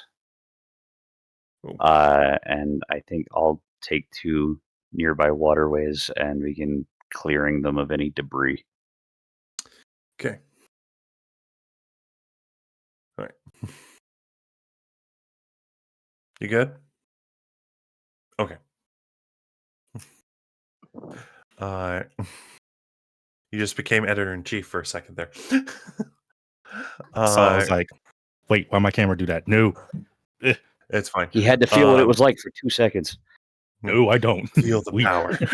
You. We're DMing we is gonna take a scaring. break or no? So Pyrrha, you're basically cleaning up the doghouse, and Leviathan, you are. I said I am heading out effectively into nearby canals and sewer works and whatnot. I'm going to start tidying up that way, and begins to what I can assume is the best form of charity work that I have immediate access to. So you're currently cleaning up. I'm gonna say because you guys are near the harbor. I'm gonna say you're in like a sub basement of a factory on the waterfront. Then yes, I'd So be cleaning out any large pipeways, sewer gates, any great work, yeah, anything I can. I'm gonna say that yeah, there's gonna be some really cool panels of you swimming underwater. Um, Definitely you'll see some like trash that's been thrown down and sunk to the bottom and Hmm. stuff, and start picking that stuff up. Um, and Hound, what are you doing to prepare for uh, going to meet in the meet the magpie? Um, so this shield is how big is this shield? Uh, Let's see, say it's an about Aegis, right? yeah, it's an Aegis, so It's it's roughly 3 to 4 feet across. yeah. They're actually sizable shields.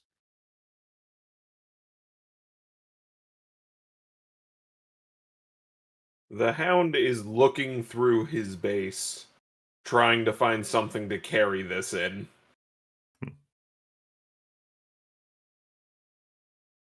You might just have to sling it over your shoulder, my guy. Probably what's going Yeah. to happen.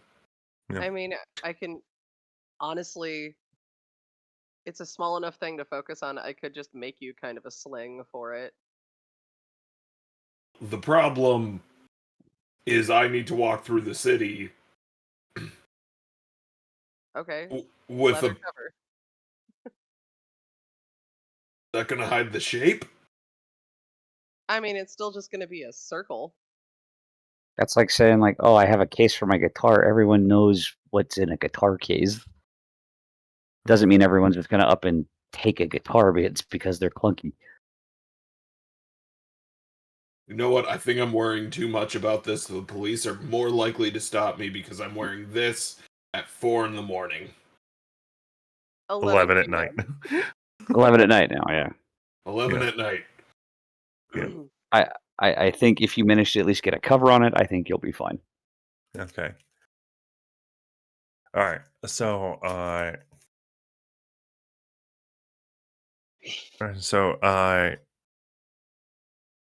Zachariah, you arrive uh just kind of running, huffing and puffing uh to the outside of this theater. It's actually kind of an old, nicer style theater. It's got the classic marquee where they like put the actual letters up. Uh, it's about a 3 screener or film. And waiting outside, could you describe Ty? As Ty is just kind of uh, looking at his phone, doing the sonic foot tap. Yeah. You want me to describe both him and Zachariah, or Well, describe your civilian attire. What sure? do you look like in this moment? So first question is, what's the season out? Like, is it fall, spring, summer? What time of the year? Uh we'll see.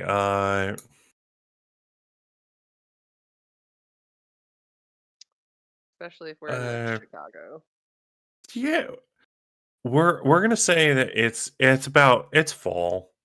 Okay. Um yeah, it's fall.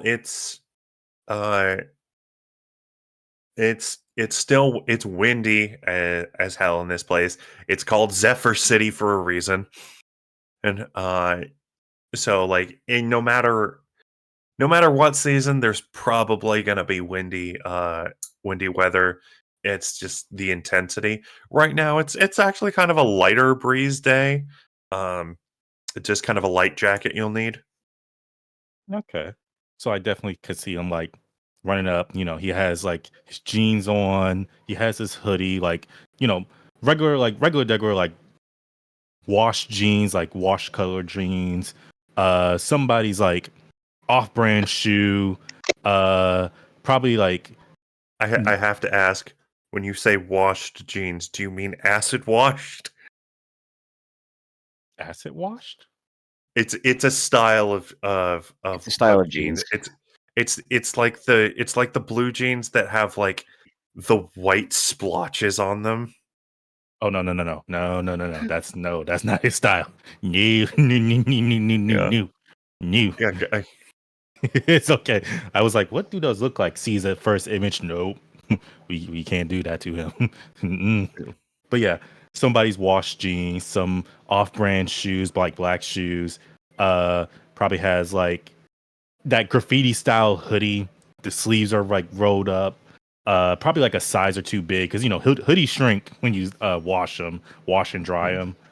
And you see like this 6', 6'1" African American kid, 17-year-old looking guy, has like locks that go down to like a little past his neck. They're tied up, brown eyes, brown skin, and you see on his wrists like it looks like a watch, but it looks like it's so bulky and just gnarly. It's like, what is that thing? Like, what is it? And he'll just tell you got it off on eBay. Like, you got to go to the very dark depths of eBay to find this. Like, you can't find this anywhere else. And he's running up it's from to, some obscure anime that only has like 5 American fans. and it's like, it's kind of like, I think I want to keep going with the Fallout like theme of it. Just, it's ridiculously just bulky. Okay, or you can say that it's like some knockoff Pit Boy. Yeah, like it's You can somebody's just claim knock. it's like a knockoff Pit Boy. Yeah, it's like a knockoff Pinboy. There's like knobs, twists, like dials here and there. And as he gets up to Ty, you see this. Ty's about the same height as Zach. Light skin, hair, like, he's got the fresh cut. He got the sides, like, fading off. He has brown eyes as well. He's more, he kind of dressed up like he's business casual, like he just came from an interview or something. He's always fresh, like dressed to impress. He has that sense of you never know who you're gonna meet out there. You always gotta be your best, like any teenage boy would be doing. Like you out on the street with your boys, and it's like you can't be looking stupid. Yeah. No. I would say he has like probably like one ear's pierced. He got one ring on like his left hand, like that kind of whole setup. Think really pretty boy vibes.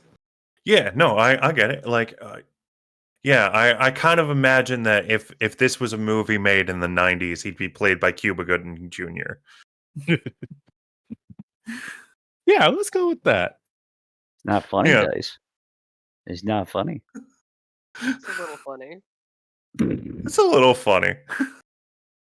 But like he's got that like that baby faced look to him, or just like very very good looking, very happy, but also like very presentable.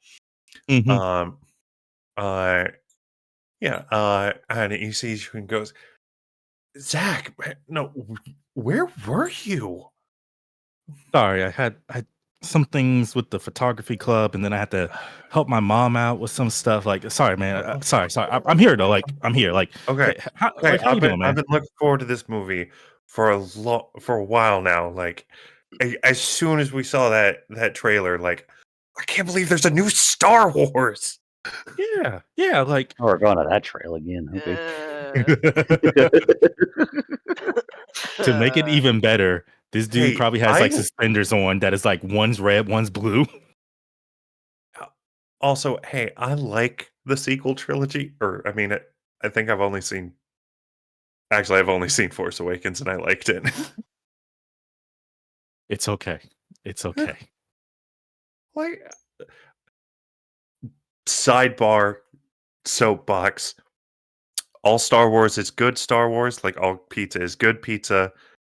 some Star Wars just has cube-shaped pepperoni. I'm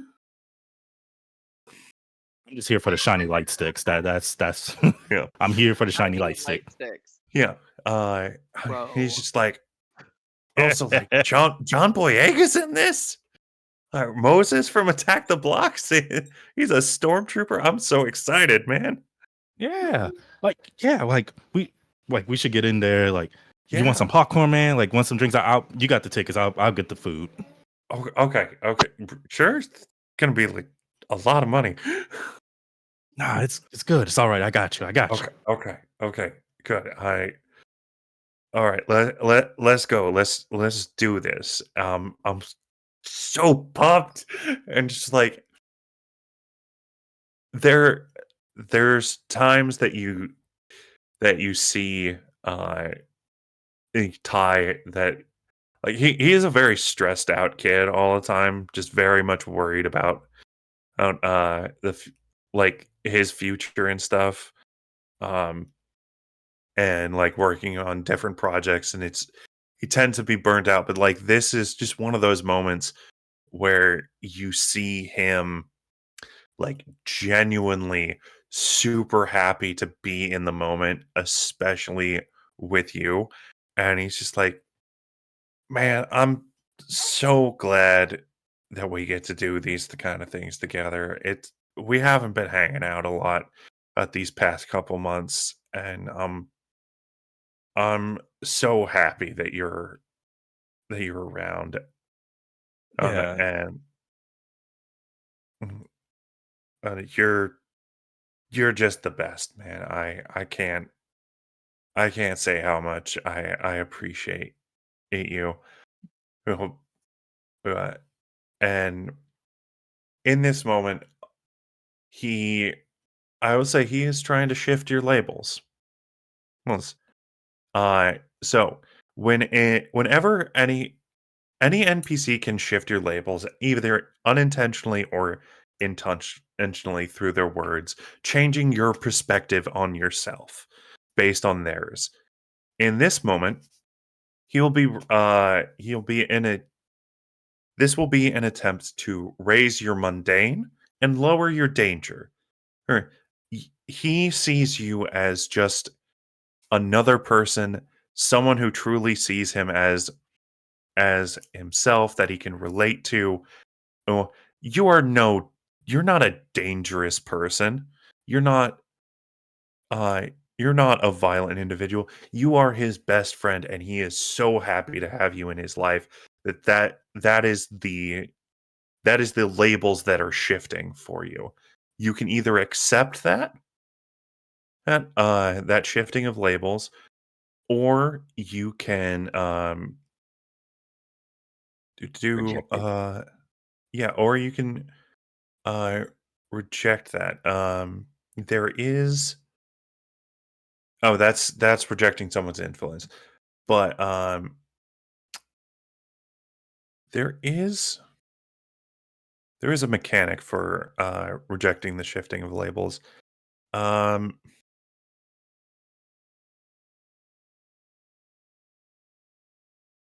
as you know what, he is your best friend. He has influence over you. Um or no, shifting labels, here it is. Uh means the view of yourself is changing. Shift one label up, one label down. I don't know. Yeah, you can.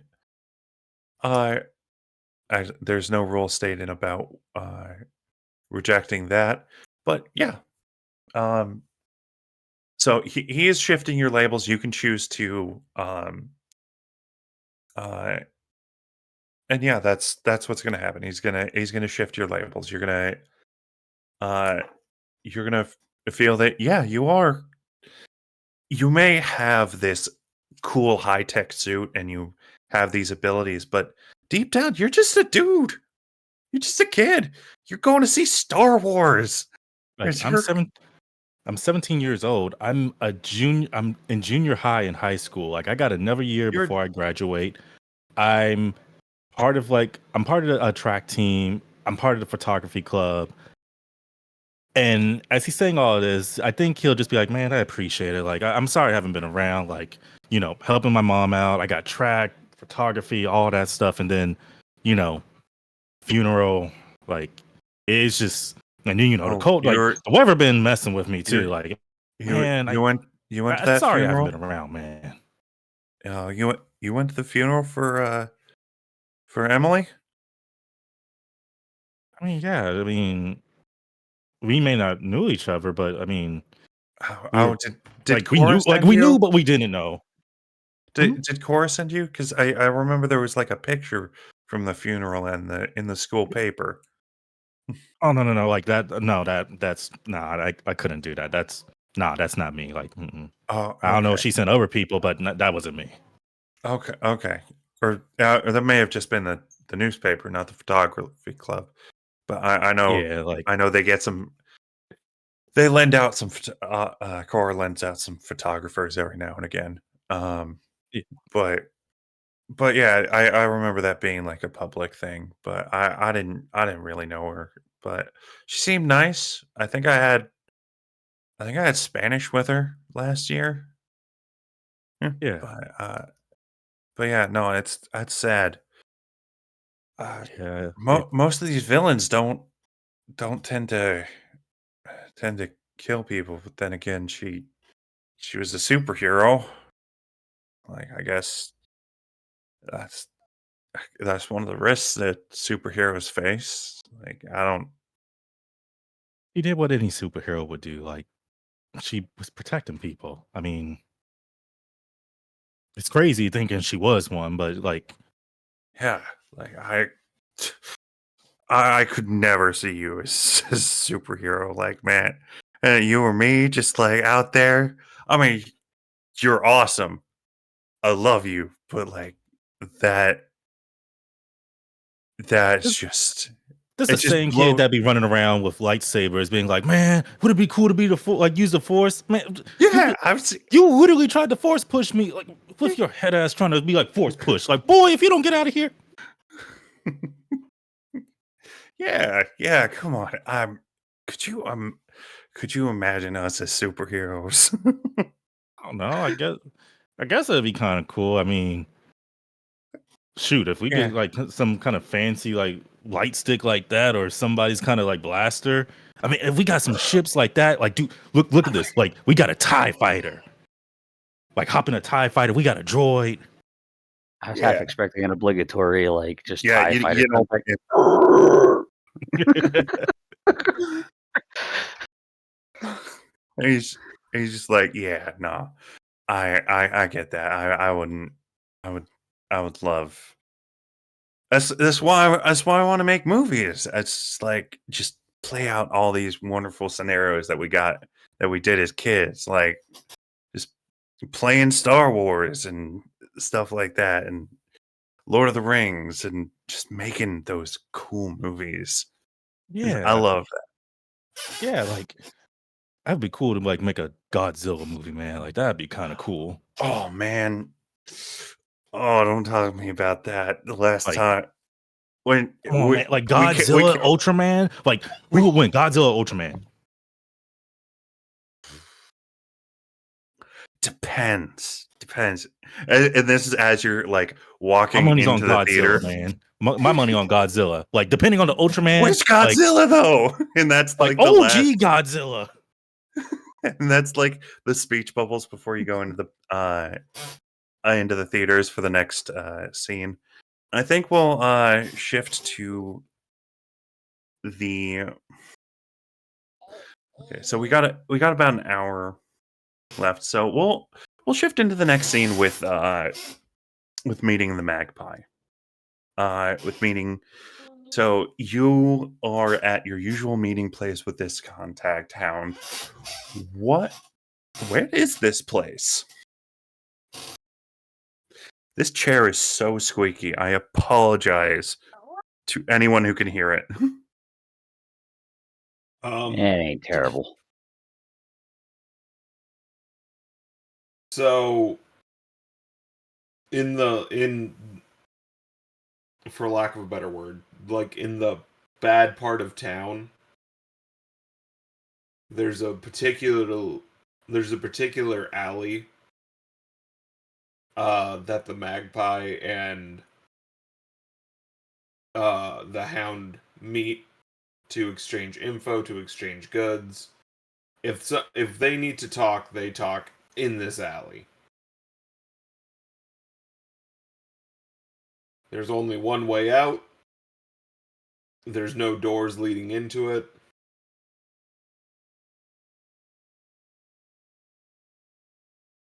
Okay.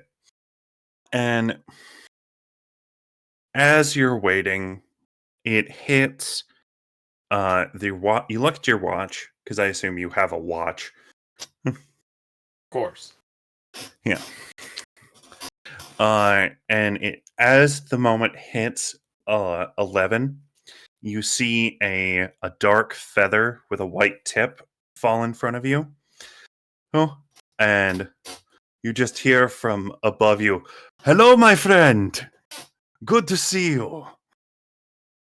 Oh, and standing on the rooftop of one of them is a gentleman in like a white bowler, or a black bowler hat with a white hat band, a very nice suit, and a cane, as kind of dressed like the Riddler, except not green and covered in question marks.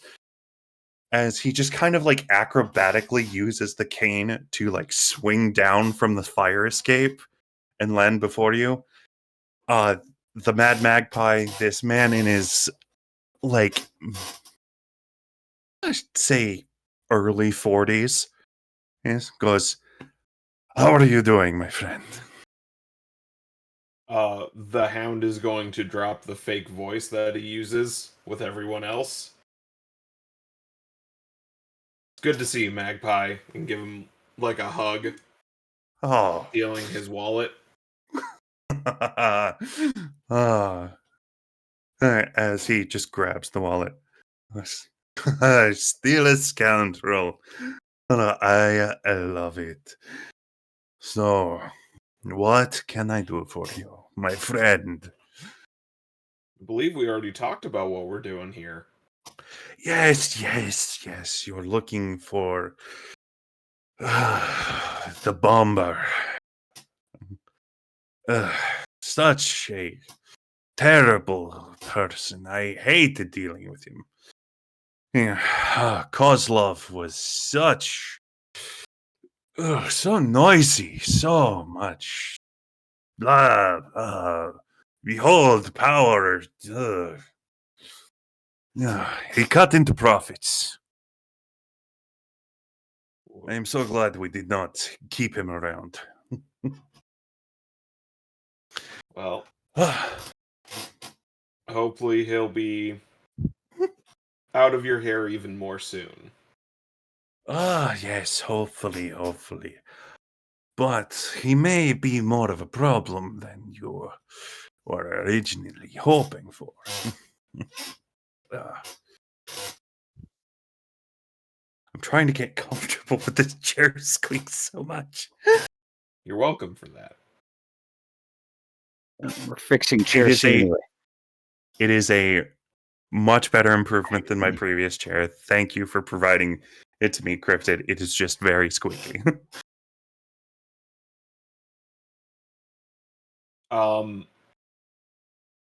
Hound is going to take the shield off of his back and unwrap it from the leather wrap that we put it in. Ancient Greek. You can add it to your collection, you can sell it for a profit. You're not going to find anything else like it. This looks like a museum piece. Have you been back to your old ways? Hey. You don't ask where it came from. I wasn't. But I would be very excited to see you back in the game. Not We important. still have a seat for you. It fell off a truck. I have some things to take care of. I plan on taking a different seat. Ah, yes. Truly, you are a scoundrel after my own heart. And what better way than to take what you want? Oh, I'm so proud of you. I believe he is trying to shift your labels and raise your danger and lower your savior. He does have influence over you as an Yes. adult. Yep. Fun fact for everyone: influence is a. I'm going to stand up for this and raise my camera so that I. Yeah, just because I don't know. I feel like standing right now and don't feel like squeaking. There we go. I can look you in the face right now. So he's gonna shift your labels. Every adult, as you are playing teenagers, has influence over you. You can gain and lose influence, but at default, any adult that you meet, hero or villain or guy working at the bodega, has influence over you because they're adults. And so Magpie has influence over you and you can reject his influence if you want in this shifting of labels. I think I'm going to try to. I think I'm going to try to reject this influence. Fantastic. Make a flat roll. Oh boy. I believe in 9. you. 9. That is a partial success. So, rejecting someone's influence on a 7 to 9, choose one. You can clear a condition or mark potential by immediately acting to prove them wrong. Shift one label up and one label down of your choice. Or cancel their influence and take +1 forward against them. Mm. I am actually going to mark some potential. Fantastic. Yeah. For those watching who aren't aware, marking potential is your character's progress. You mark potential both through rolling a failure, so rolling a miss, you mark potential, and like in real life, you gain experience through failure. Or there are certain moves and results that can add potential to you. As soon as you mark 5 potential, you gain an advancement, and though that is how your character progresses. There is not a regular leveling system. Everybody progresses at their own pace. So yes, you're going to mark a potential as you immediately act to prove them wrong in the fact that they think you are still a villain. How are you going to go about that?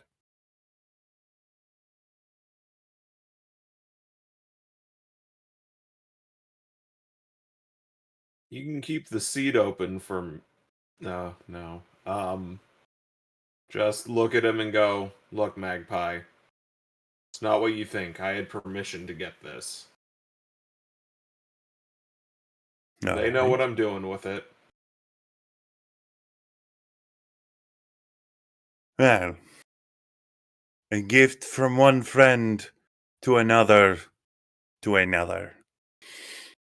Still, rule 1 of being a scoundrel.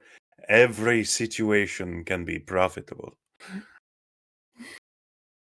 And thus, I will give you your information as a legitimate as a business transaction. As he takes the The Aegis looks at it and sets it down beside him. So, I do not have his exact location, but the the word that has been spreading around is that that fight that you had with him ended up burning him a little too close.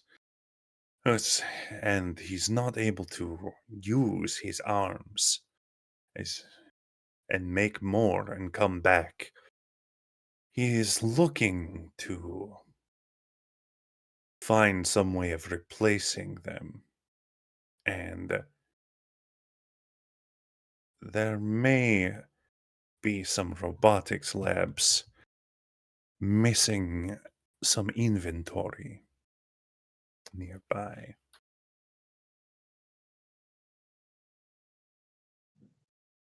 Can't say I can't relate. He's not the only Yes, one who's well, lost something from his explosions. yes. If you have anything else for me, I'll be sure to keep an eye out for him. Thank you. As I turn and walk away. Take care of yourself, my friend. And remember, you still owe me a favor. Yeah, I remember. And the next couple of panels, you see a panel of Hound walking away, and then he walks in front of like a dumpster that blocks the panel from view. And in the next one, you see Daniel Price walking in civilian attire. Fantastic. And Reversed Superman. yeah, I did forget one thing about what Cassandra said she was gonna do, and yeah, sure. which was go visit the chief of police. Yeah, of course, we can do that scene if you want. So I forgot that was part of the text message at the very beginning. No, totally fine. I also kind of forgot about that. And we can do that scene if you want. Sure. So yeah, you show up at the Ruskin house. It's a pretty nice, classic suburban house. It's a white picket fence and everything. But just arriving at the house, it just you're overcome with a sense of dread just seeing Emily's house. So She brought oh, cookies, so we're clear. okay. Don't give So she yourself brought some away cookies. now. So she brought some cookies. I'm imagining store-bought. Yeah, it's not like she had time. Yeah, fair. But, they're the box of cookies from the bakery department, not from the cookie aisle. I will say it's probably more likely she found like a local bakery that she prefers or something like that. And Okie doke. Even better. So she got a box of cookies. What kind? I'm gonna say it's kind of a variety, but it like she knows that like Emily's dad, despite the fact that he's a cop, prefers cookies to donuts, so it was very much in that vein. Mm-hmm. And like there's some basic like chocolate chip, but there's also like just some others to mix it up, oatmeal raisin maybe and snickerdoodle and White chocolate macadamia nut. Yeah, that's not a All right. mouthful. You can't go just wrong with what the M&M cookies. I was about to say, just whatever they kind of had. She wasn't looking for anything specific. Yeah, she just got like a 6-pack. I think Yeah, variety. rolled up to crumble. No, Oh, no. No. But yeah, just got Oh. kind of a variety and like just I can't Okay. remember if we decided if Emily's mom was in the picture or not.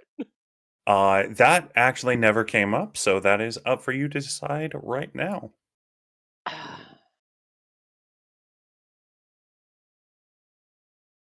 Oh man, I don't know. Do you wanna make it more heartbreaking by having a single dad lose his daughter? Like part of me wants to hurt this man in that way, but part of me feels bad doing so. It's a superhero story. There's no such thing as a safe place for There, NPCs. hurt the man. I mean, there's nothing saying that they can't be there and then something happens. I'm just saying. Yeah. Oh, hurt this man again, and he turns into a villain all his own. Like You might. that's Excuse fair. me. He's already a villain. Canon event. It's a canon event. I'm sorry, but there's no going back to change this one. Yeah.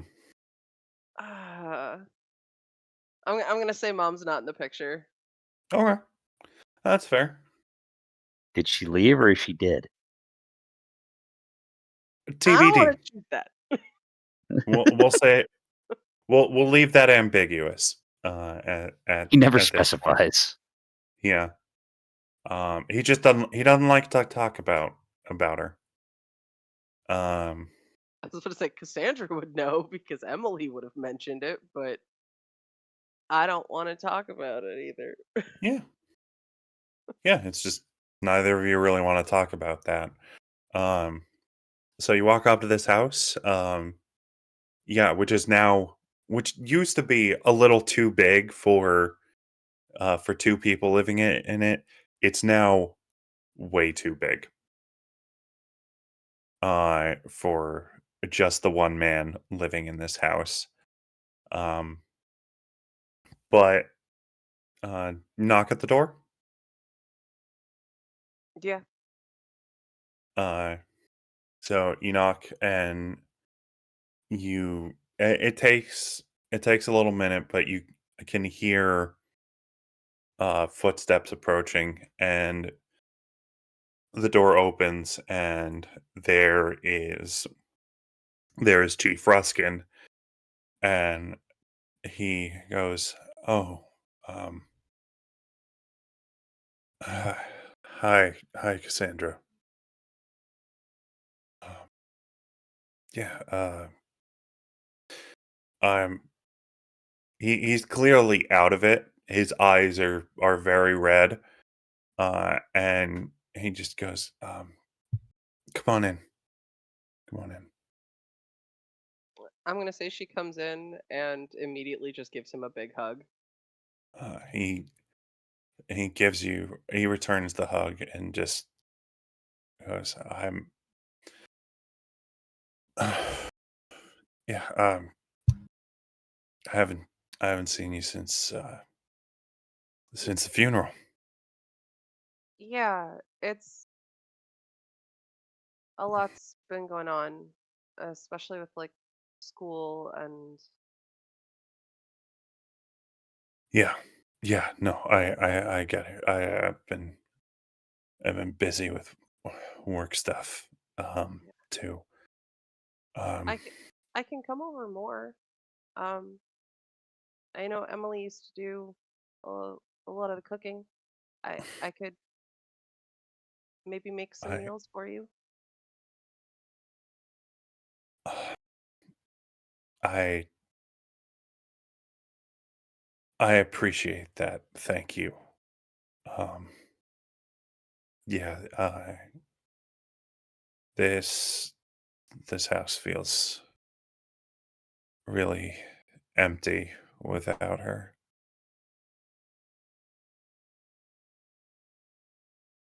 I Yeah, just, I just without her or her mother, I don't I don't know if I should keep the house much longer, but that's something to think about later. yeah, I understand that. sometimes the space just feels overwhelming. Yeah. Well, I so what what brings you by? Uh, Um, I, I mean, I brought cookies, and I just kind of wanted to check in on you. I know, like, Emily's been my best friend for a long time. I had, I yeah. mean, You, she would want me to check on you. yeah. Yeah. It's I know it's been rough on you, with your parents and everything. I was glad that you and Emily became friends. If memory serves, I only have my dad too. Uh, yeah, if memory serves. Yeah. But yeah, he mentions what happened to your parents. Because we did say your mom has died and your dad got hurt. Yeah, dad got Uh, hurt, but he's still around. He's still around, but he's definitely um he's definitely on disability. Hmm. I Yeah. mean, dad and I could always come by. Um, Yeah, that would be nice. This uh, it seems strange. I haven't been in her room since it happened. Um, if there's anything of hers that you want, feel free to have it. And I would much rather not get rid of anything at this point, but hmm I I, I don't think I can bring myself to go in there. that's okay. I can help whenever whenever it comes time. Like if you end up deciding to sell the house or something like that, I can pack up her room. Okay. I don't mind. She's she was like a sister to me. She kind of helped show me a brighter world. Yeah. You're over here so often. I know you have your dad, but honestly, it almost felt like you were her sister or two from my perspective. Um, as he just puts a hand on your shoulder and goes, "I'm just, I'm so sad right now, and I'm so angry. She was, she's just, she was just a girl. She wasn't." But She, she wasn't. She was special. Everyone knew. I mean, I knew she was special.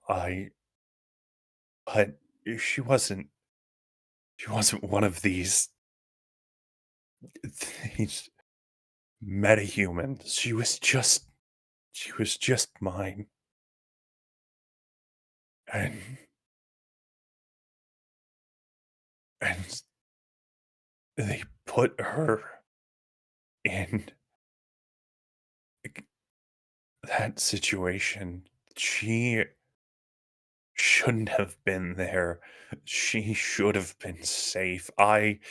It was my job to keep her safe.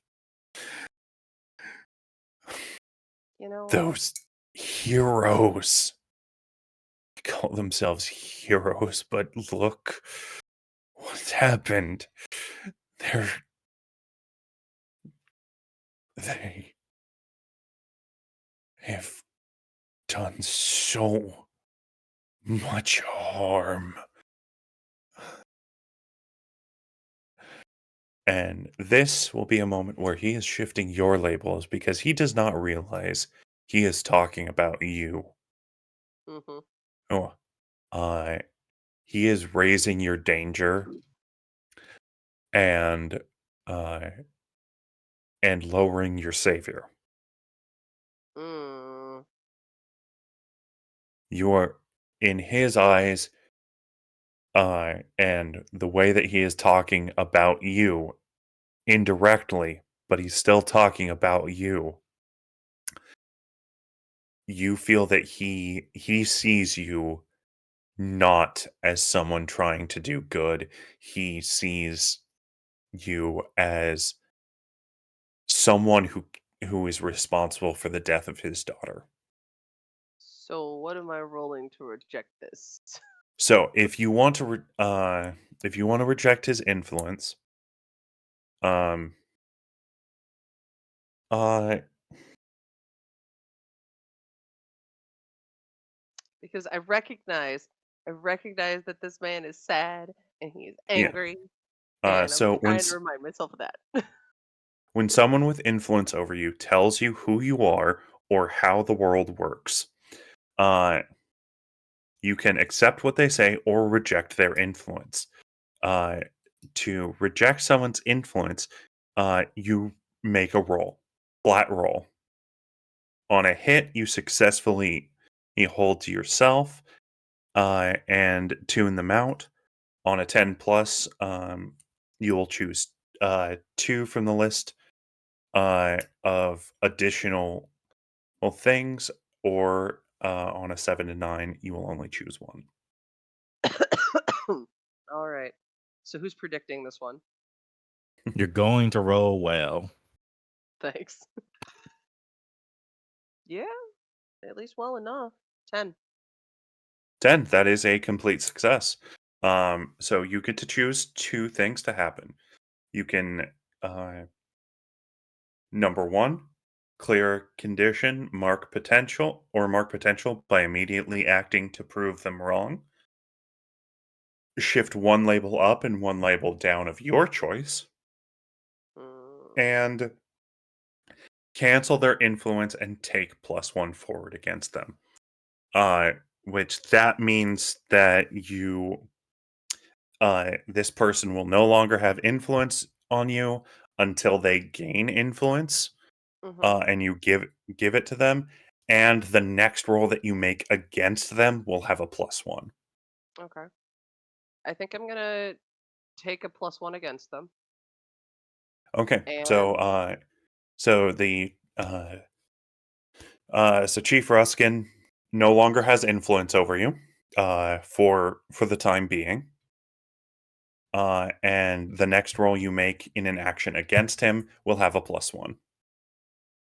Uh, what is it? Editor in chief question. Yes. It says take +1 forward against them. Does it? That sounds like to me that it's a +1 on any dealings you have with them in the future, not just the next one. Y- at least until influence changes again. Yeah. Okay. Yeah. So like if he were to Am gain I? Am I back just to full, misunderstanding? I'm just trying to get No, a grasp on it. that does sound to be correct. There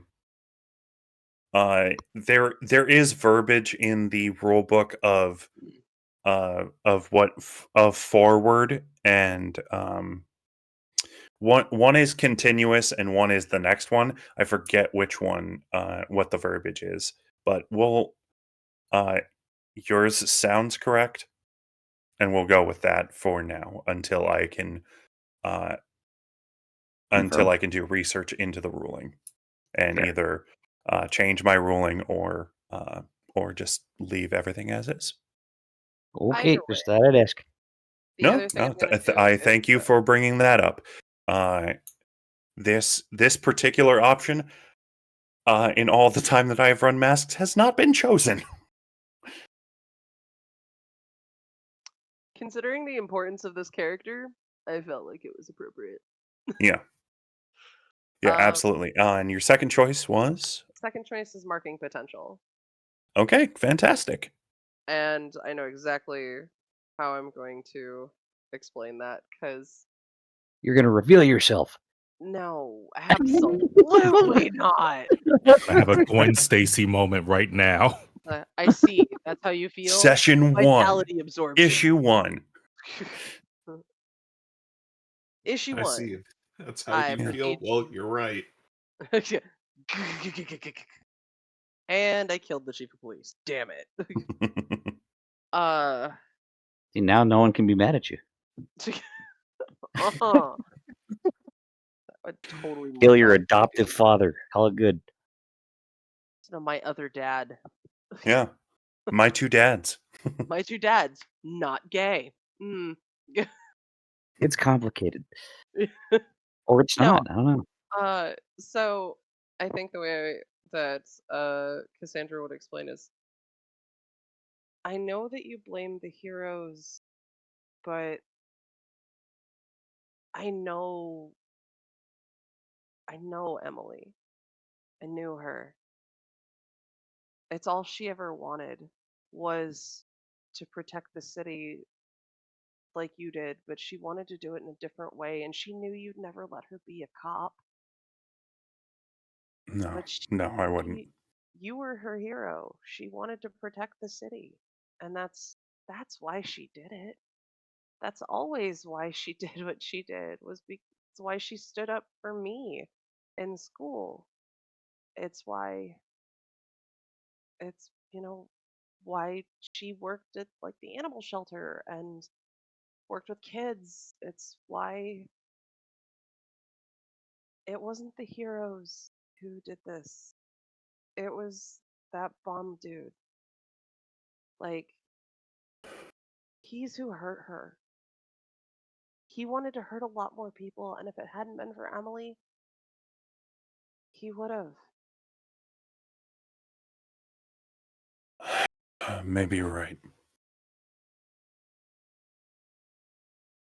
Maybe. She wouldn't have wanted you to blame yourself either. Because, like I said, you were her hero.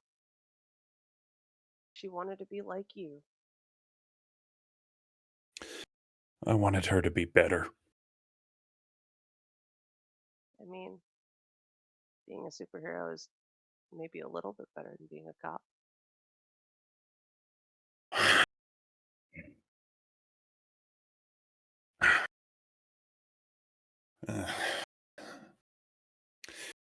Oh, I used to think that some days. Certainly applies to some cops. Tell you what, let me put on a pot of decaf and we can have a couple of these cookies and just kind of talk about, some of the better times. All right. All right. He's gonna say yeah, and as you go off, he's gonna pull a cookie out of the bag and take a bite and goes, "Hmm, wait, this place has pistachio?" And that's where we're gonna end that scene. I just received a text. I need to go attend to something. I'll be back in like 2 minutes, and then we can go over the end of the session questions. Yeah,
pizza is pineapple jalapeno, sweet and spicy. I haven't tried that So all, because so all I'm hearing is jalapeno pepperoni. pineapple. We're back. Yeah. So I heard M say we went on break. Are we coming back in? Oh, we're in. Oh, we're back. Oh, we're Hello. back in. hello, people. I did not get a cue that we were coming back from break. But yes, welcome. Thank you. I had to step away for a bit. It was nothing serious, just helping bring in some packages. But I feel like this was a good place to end our session. We've had some good character development, some great getting to know each of our heroes. Some we haven't gotten to know as well as some of the others, but that's what you will tune in next time for. But at the end of every session, there is a series. There is a question that I have to ask each member of the team. Now, and I will start with. Yeah, we'll just go back around, starting with Dice. Oh, So, your question is: how do you feel like Pyrrha has grown this session? Have you grown closer to the team, grown into your own image of yourself, or grown away from the team? I think just by the nature of revealing the sanctuary to more than just Leviathan. hmm Um, So you've revealed it to Hound? Yeah. yeah, and technically the existence of it to Orion. Yeah. It was kind of a the fuck was that? But um, Well, what is going on here? I would say that she's grown closer to the team just by default there. Okay.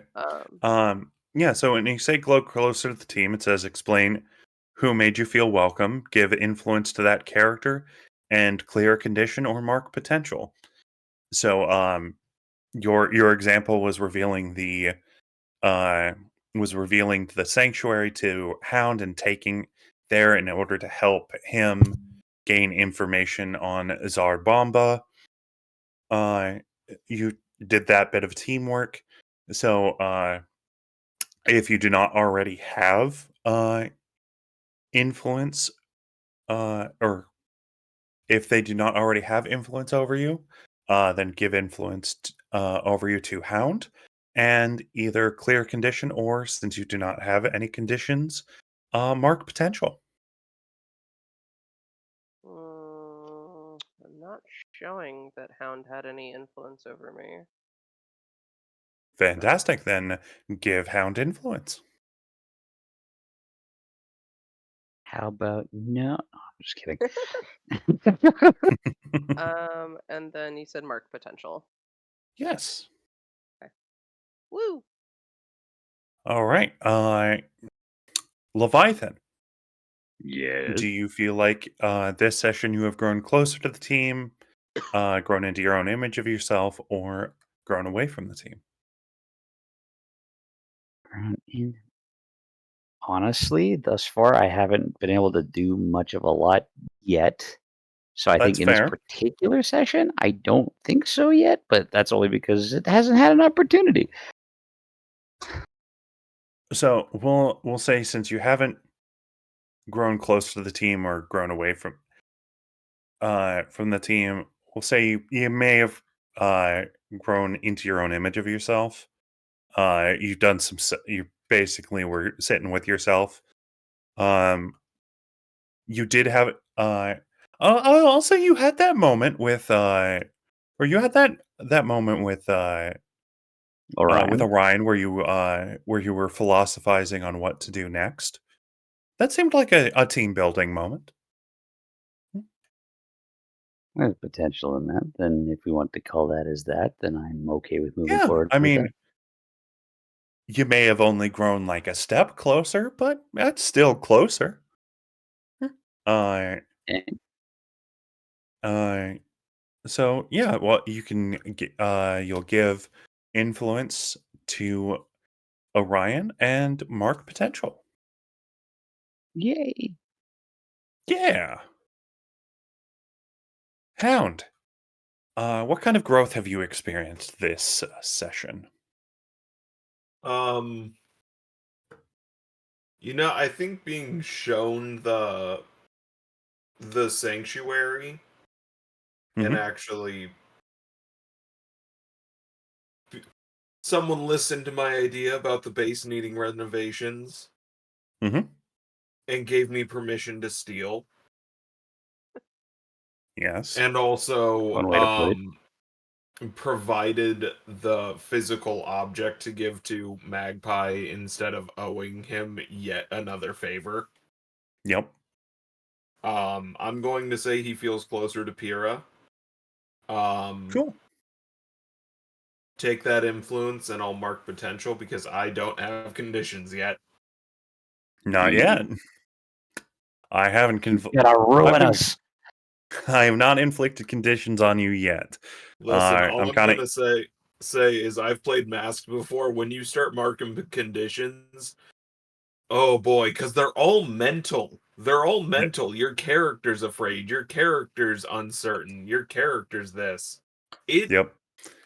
Conditions are not physical. They are emotional.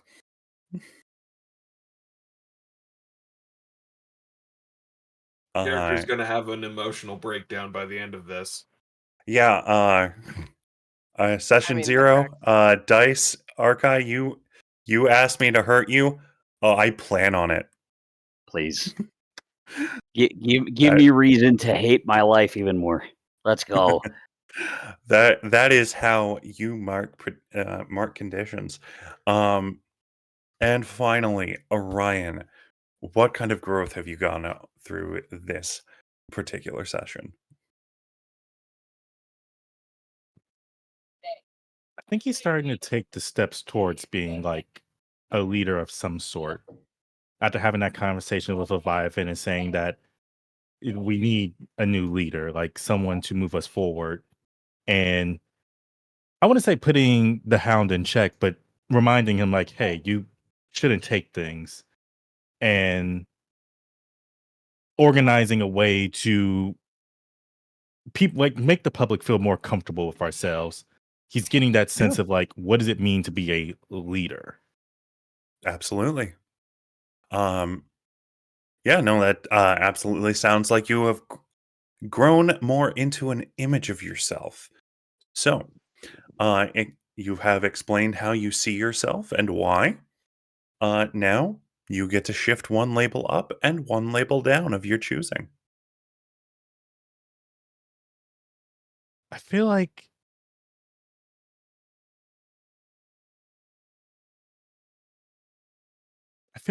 Savior would go up. Savior, that is absolutely a fitting one for someone wanting growing into their image as a team leader. And I think Freak would go down. Why freak?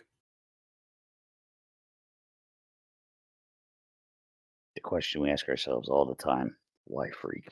I think because the Hound mentioned the only person who doesn't have a mask on in the room is Leviathan. Mhm. And with his best friend also telling him, like, I don't see you as a hero. You're just, you're one of us, like a regular person. There's that sense of, while yes, he's not like the rest of his group, it's almost in a Okay. negative way. Like, Yeah. how do I reach these people when I'm not as extraordinary as them? You're okay. Yeah, no, I get it. You do see yourself as taking more of more of a heroic role, but you're also not a strange individual. Your your yours is mostly based in tech, um, with some enhanced physiology. Yeah. Um, yeah, you don't have superpowers. Yes. Yeah, no, I get that. That absolutely makes sense. So you grown into an own image of yourself, feeling a little bit more like determined to become the team leader, and you are have shifted your labels accordingly. That is fantastic. All right, that is it for issue 1. So let's give our outros and sign off for the night. Let's go back in reverse order, starting with you, Blackwell. All right. Hey everyone, Who how are y'all you? doing? Where can we find you? Yeah. Hey everyone, how y'all doing? My name is Blackwell, the everyman of the TTRPG verse / D&D verse. I am your regular average dude. I am married. I have a son. I'm just here to show you that hey, you can play a game too. Hop on here, play with a group of awesome people, then go back to your 9 to 5. Or if you're like me, you got to put your son to bed soon because it's like, yo, bud, it's time for bedtime. And he's found the button to press continuously. You can find me on TikTok, X, Twitter, whatever you want to call it, Blue Sky, Instagram, very much anywhere under the name Raising Dragon, or if you type in my name Blackwell, you will find me. I hope y'all enjoyed the show tonight. Fantastic. So how do we find our resident cryptid? And Yo, I'm Resident Cryptid, aka Cryptid. You can find me in the eyes of a madman, wandering the woods at midnight. Any woods. can confirm. Any Can woods. confirm. Yeah, any woods. Arkai. Well, if I don't throw things first, is the idea is that I can actually be found on my recently created Instagram and X respectively by Frigid Fey Brushworks, where I actually sit and paint miniatures. All right. Awesome. And Dice. Can confirm he does good work. I own several pieces. Coolio. But I am Dice Goblin Black Cat. You can find me on various platforms as Dice Goblin Black Cat, except for Elon's Hellscape. There I am Fate Fortune Dice. And you can also find me and the dice that I make at fateandfortunedice.com. I fixed it. Fantastic. And I am Rev, also known as Revelry. You can find me on TikTok and Instagram at shortbeard.revelry. You can find me on Blue Sky as Shortbeard Revelry with no period.